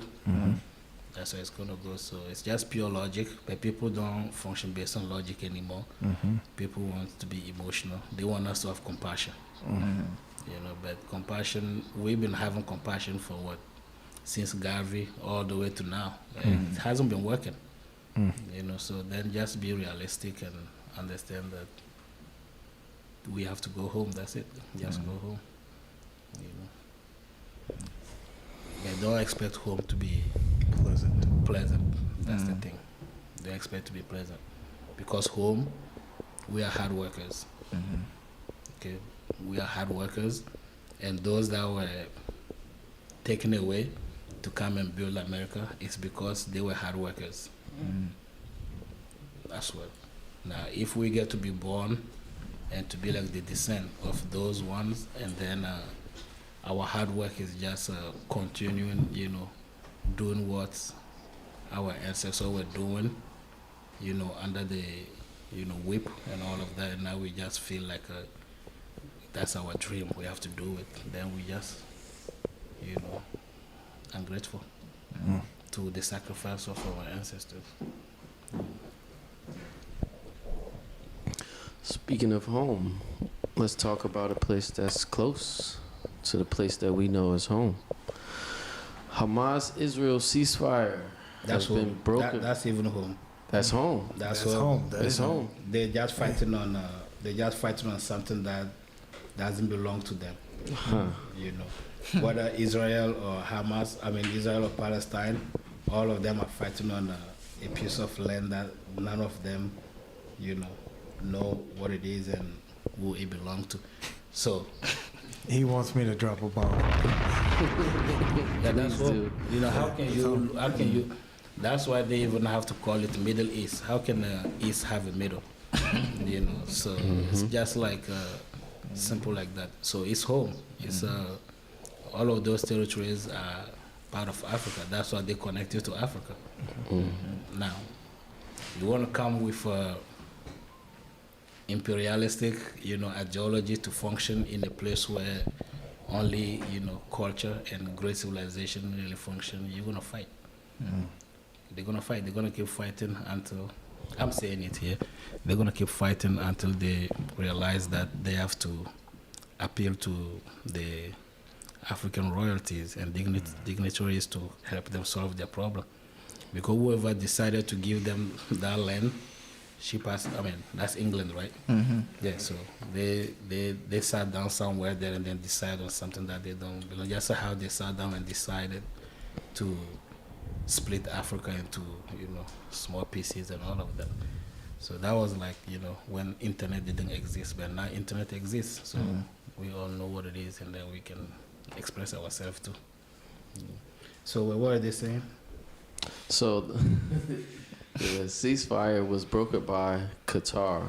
According to Al Jazeera, a 4-day truce between Israel and the Palestinian armed group Hamas. It's funny how they name them an armed group and don't say the same thing about Israel. The 4-day truce began today on Friday morning with civilian captives to be set released from the Gaza Strip. Israel and Hamas, which have been at war since October 7th, announced, or for much longer than that, announced a deal on Wednesday allowing at least 50 captives in Gaza and Palestinian prisoners to be freed during the truce. And today, Hamas released 24 hostages that they had captive in Gaza for weeks, and Israel freed 39 Palestinians from prison in the first stage of the swap. Interestingly enough, though, Qatar is like the interesting part of all of this to me because it's the smallest, but also one of the most wealthy countries in the Middle East, and they seem to be doing this like very intricate act of becoming this like middleman in all of these, problems that are coming up between different countries. So with that financial power, they've always somehow become like a mediator, when there's like a devastation happening, and now it's happening here in the Gaza Strip. So they just had the World Cup in Qatar. So of course, now Qatar is showing you, okay, hey, yeah. We're political players too. We're playing the game too. I'd be afraid. I think Qatar just joined BRICS. Was one of the countries that joined BRICS not too long ago. Yeah. If you can confirm that, right? I think it's Kuwait or Qatar. It was Qatar. It was a few. It was a bunch of Arab countries, and they joined BRICS. So hey, I think. How did Putin say it? Well, he said it's going to be a war of information. Rocks and sticks. Hey man, I I wouldn't want to be fighting a war of information and rocks and sticks if I was just strictly force.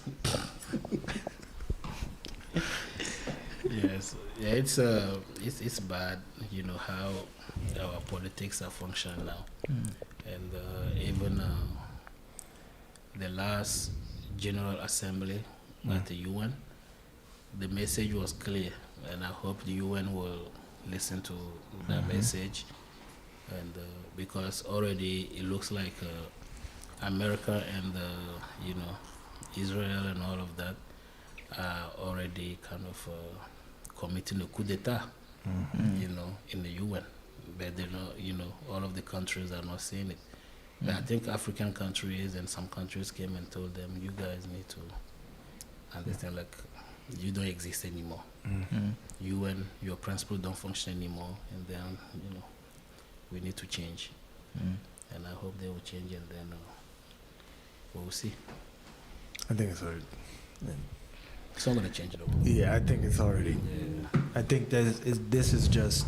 I think the moves America and Israel are making is just showing the fact that they're on their last leg, because it's kind of finished. Interestingly enough, next up in the lineup, we have how that conflict is now even affecting some people here in Hollywood. Actors are actually losing work over their commentary on the Gaza war. No surprise there. Yeah, but it's interesting because there wasn't anything crazy said. The war has triggered a growing divide, within Hollywood, with some stars, walking a thin line, while others are, literally losing work over there, using their platforms and gain success to speak for the unheard. And since the start of the war, Melissa Barrera, she's a Academy Award winning actress, Melissa Barrera? Yeah. She was in Scream before. Yeah. So that's why they have her slated to be in Scream 7.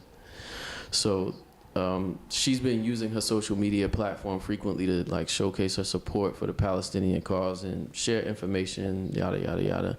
And in some of those Instagram posts, she was reposting articles and things saying that the Israeli forces' attacks are like a genocide, ethnic cleansing, and referring to Israel as a colonized land. And then on Tuesday, she was fired from the cast of the movie Scream 7.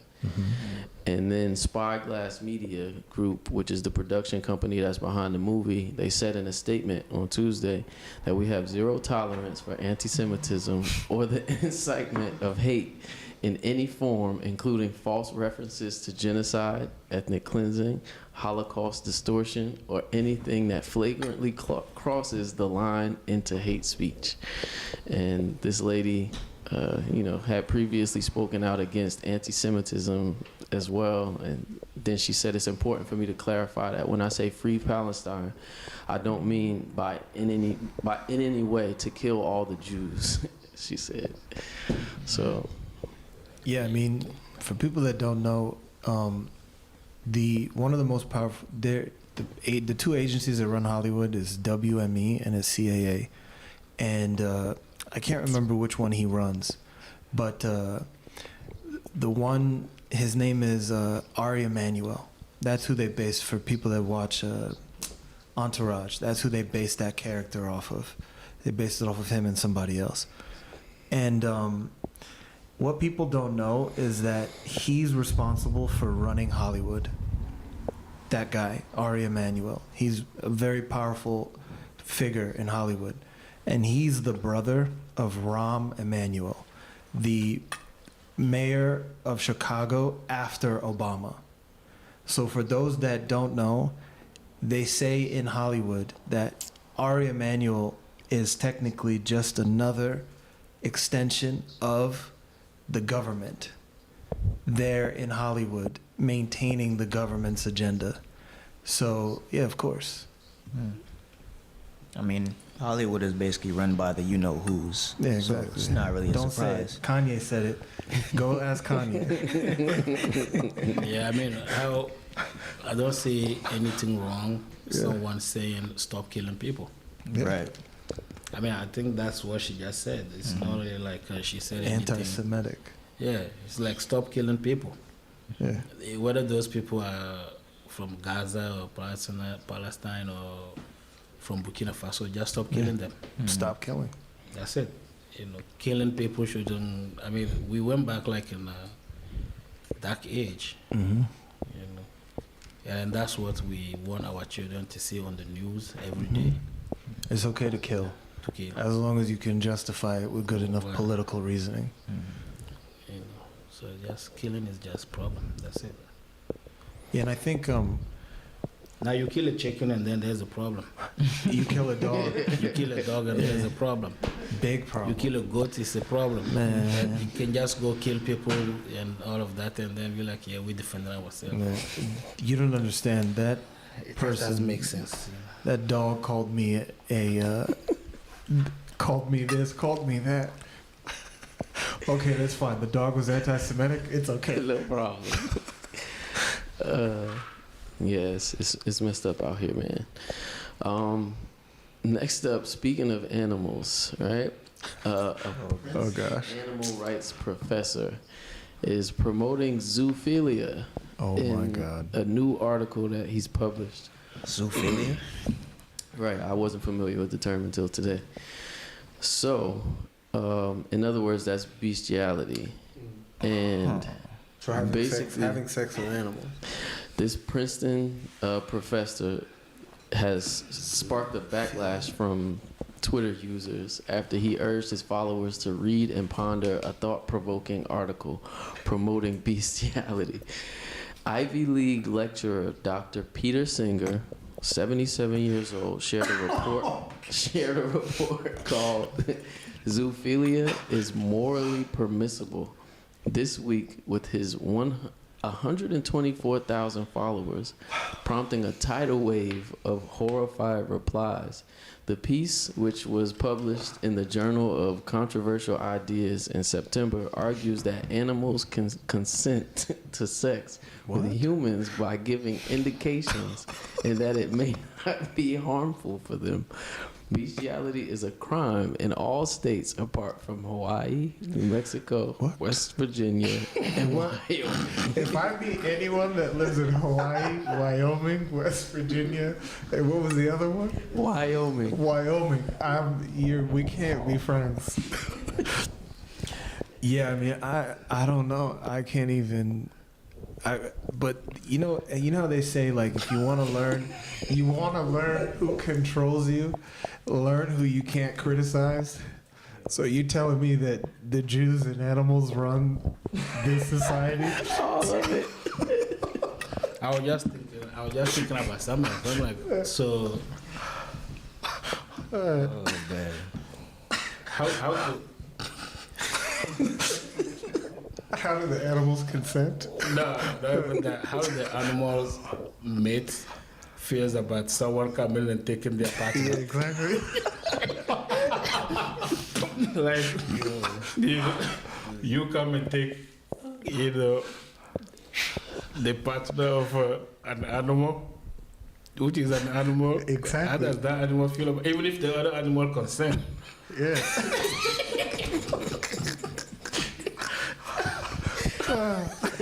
Oh man, you can't make this stuff up. You can't make this You stuff just don't want to go. You just don't want to go to Africa and say that to my people. Yeah. I can't imagine just telling some people, like, yeah, the people now in America they're mating with animals. They're having sex with animals. Animals are married. Animals. Speaking of the cats are like, no, we don't stand for this. The cats just came and knocked something over. Yeah. But that's that's so low. Like human being, we really went like lower than animals themselves. The cats are coming and knocking over stuff. Oh yeah. We went so low. Animals themselves cannot even go that low.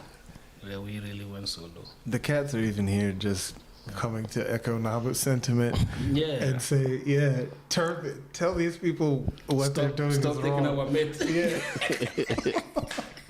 This is crazy. You Someone can't- needs to go check that guy's house. Seriously. Like someone, forget the face sitting police. Get the animal police and go check that guy's house. You need to take this face sitting police to him. He's in there doing whatever he's doing with animals. Those poor animals. It's crazy, man. You can't eat them. You can't kill them, but you can have sex with them. It was crazy. And then we wonder why we have a global warming and Why the Earth is like, just get them out of here, man. Just it's a wrap for humans. Next up, man. There's we more. have India is now the European Union. That's what the EU is, right? The European Union. EU, yeah. It's the number 2 supplier of refined petroleum. Watch out for those gas prices. So India is now the European Union's number 2 supplier. Now only second to Saudi Arabia. India is raking in the money. According to Eurostat's latest EU imports and exports data, the European Union bought 7.9 million tons of petroleum products from India between January and September this year, which is 2.5 times more than during the same period in 2022. Compared to 2021, imports increased more than threefold. But India is a part of the BRIC, That's huge. and then Putin is winning. Here we go. I didn't even know India had oil. Shout out to Jazra and Terry Shot. Yes. Yeah, that's so. I mean, that's like That's huge. geopolitical Yeah. war. That means Putin. That's why Putin, Russia is still not feeling all of the sanctions that they give them, because you want to attack me, I'm going to go attack your allies, Yeah, exactly. and then make your allies my friends, or make your enemy my friend. World War III, baby. Telling you. So it's yeah, that's right, because Russia stopped, providing to most of the European countries, so they have to depend on Someone other else. countries. Now they don't. These people are even an alliance, like BRICS. Yeah, exactly. So you're giving the money to Russia, Yeah. but you think you're not. Exactly. Because you think India's going to be like, yeah, Europe, you treated us Sometimes so I well. just ask myself, like, our politicians, do they really dream? Do they Yeah, think? they're dumb. Because dumb. I'm one of the leader of this big organization, and you have to think. You have to. You have to think. You cannot be leading the whole country, and then you don't think. You just think only politically. You don't think. That's bad. That's so bad. No, I mean, it just shows, because even hearing that, I'm like, okay, so you know what I was thinking about? Even the war in Israel, right? What about the war in Ukraine? That finished. Yeah, That's done. Yeah, Putin Yeah. came. COVID Yeah. was happening. Putin came, and then Yeah. COVID is gone. Yeah. And now Ukraine war started, and then Putin. I don't know if he has his hands in the Israel war. With Who knows? Who knows? But then, Qatar is BRICS, right? yeah. Man.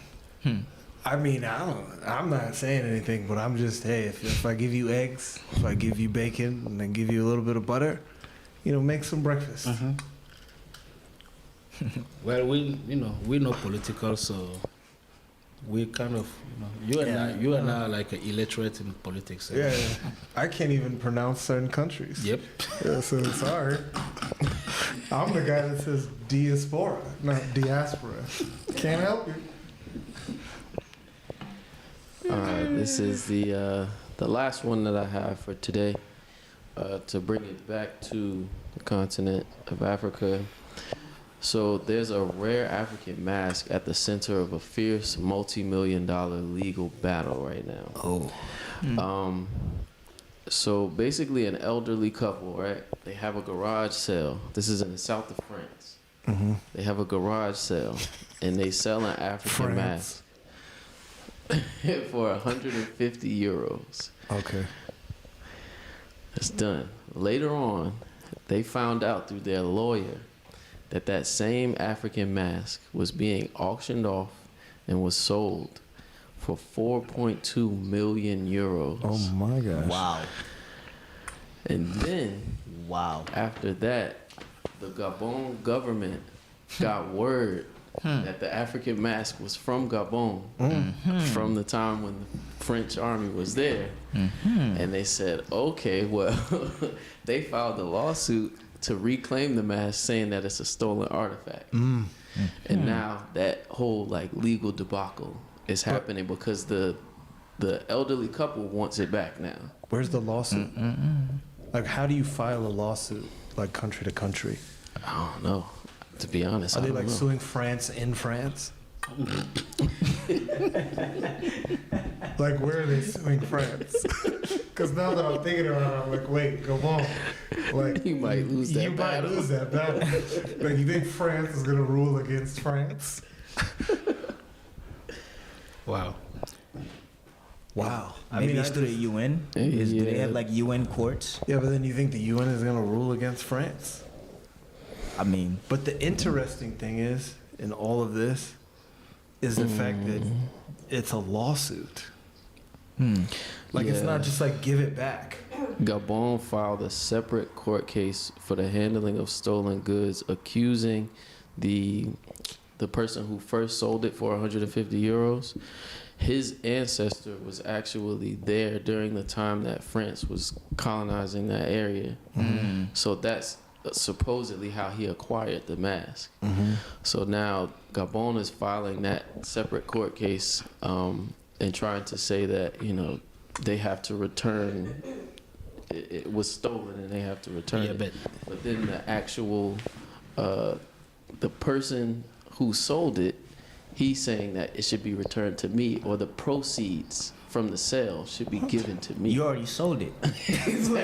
Yeah, but the thing is, I just don't understand how the modern society is saying that our culture is savage, Useless. useless, and our, I mean, I don't even call it art or artifact, but our divinities are worth 4 million, you said? Yeah. I just don't understand it. And whoever is gonna buy That deity. what is he gonna do with it? Good question. Man. I'm just kind of curious if it's possible to find out what region in Gabon it was taken from, and maybe what village or what tribe, because I'm kind of sitting here like, man, that's not something he probably want to buy. I mean, this is even like the kind of fight, even I mean, the kind of fight that the diaspora was diaspora. Yeah, diaspora. You sure that's how it's pronounced? Diaspora. Diaspora, huh? The Whatever. diaspora, whatever it is. Yeah, whatever. You know, this is the kind of fight the diaspora was supposed to be fighting. Yeah. You know, even we have, for people who say that, you know, they are black, I mean, African and born, I mean, their ancestors were here before white men and all of that. These are the things you're supposed to be fighting first for. That's the identity. That's what's called identity, because those things that, you know, these people are taking are actually your whole, you know, energetic and spiritual composition that they're taking. And then they have it, and then you out there fighting, you know, the fight that's useless, because that's really like the fight, you know. Reclaim those things and then take them back. At least if you can reclaim them and then go find a piece of land somewhere in West Virginia and then start worshiping them, at least you have an identity already. But without that, there's no identity. So people, we need to change our Approach of things, man. Yeah, gotta be careful in West Virginia too, because they got, you know, bestiality is Over still it's still legal. But another piece of information: this artifact is actually dating back from the 19th century. It belonged to the powerful, I don't know how to pronounce this, maybe not, but you might be able to. It's spelled Ngil, Ngil, Ngil. Mm-hmm. That society is a secret group tasked with administering justice within the Fang communities of Gabon. According to Beto B. Evi, and here on Wikipedia, I have it pulled up, it says that most of these masks were worn during the initiation of new members into the group or while policing communities. They're crafted with wood and which is then covered with a layer of soft white clay. Often, these people were tasked again with protecting and administering justice as well as keeping peace between clans and villages.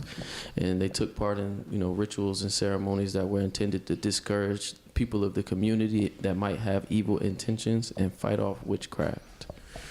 So that means France has an evil intention, and the guy who's about to spend 4 million also has evil intention. I mean, this is the thing. Africa is going to liberate itself no matter what. Africa will liberate itself. And even the diaspora, to liberate itself, it has to start from Africa first. And once Africa finishes liberating itself and all of that, then the diaspora will also liberate itself. But taking our masks, taking our deities, into your countries or museum is not going to help you. Because the wind that's blowing at this point is the wind that those deities themselves are like, okay, we want to go back. That's what I'm saying. We want to go back to our lands. So we feed them. We feed our deities. We give them offerings. We give them, things. We worship them. You can't just keep them in the glasses in the museum and all of that. That's just not going to be good. So, Good luck. may the work continue in the invisible. And, we appreciate you guys for tuning in. We hope you guys continue to tune in. It's been another episode of the Gated Gates podcast. There's so many ways you can get involved. There's so many things you can do. Again, earthcenter.org, risingfirefly.org, our specific landing page for our temple to find out what's going on locally within the New Jersey temple, Kebtah-nj.org. So many ways you can get involved, so many things you can do to get in the work. If you're one of those people that maybe benefited from selling some of our masks, then you can go to our website and just donate some money. If whatever it is, however it is, you got any type of guilt, anything, feeling like any type of shame, whatever it is, so many things you can do to help out, so many things you can do to get involved. So we hope you do. We hope you find ways to get involved, but most importantly, we hope you do it for yourself. Because this work is about you. It's about your ancestors, and it's about your history, and it's about yourself. So we hope you continue to tune in, and we'll see you guys next week. And very much appreciated to Naba Iritah for coming on the show and sharing his time and sharing all of his knowledge and everything, all of his experiences and everything. And, we'll see you guys next week. Iritah. Iritah.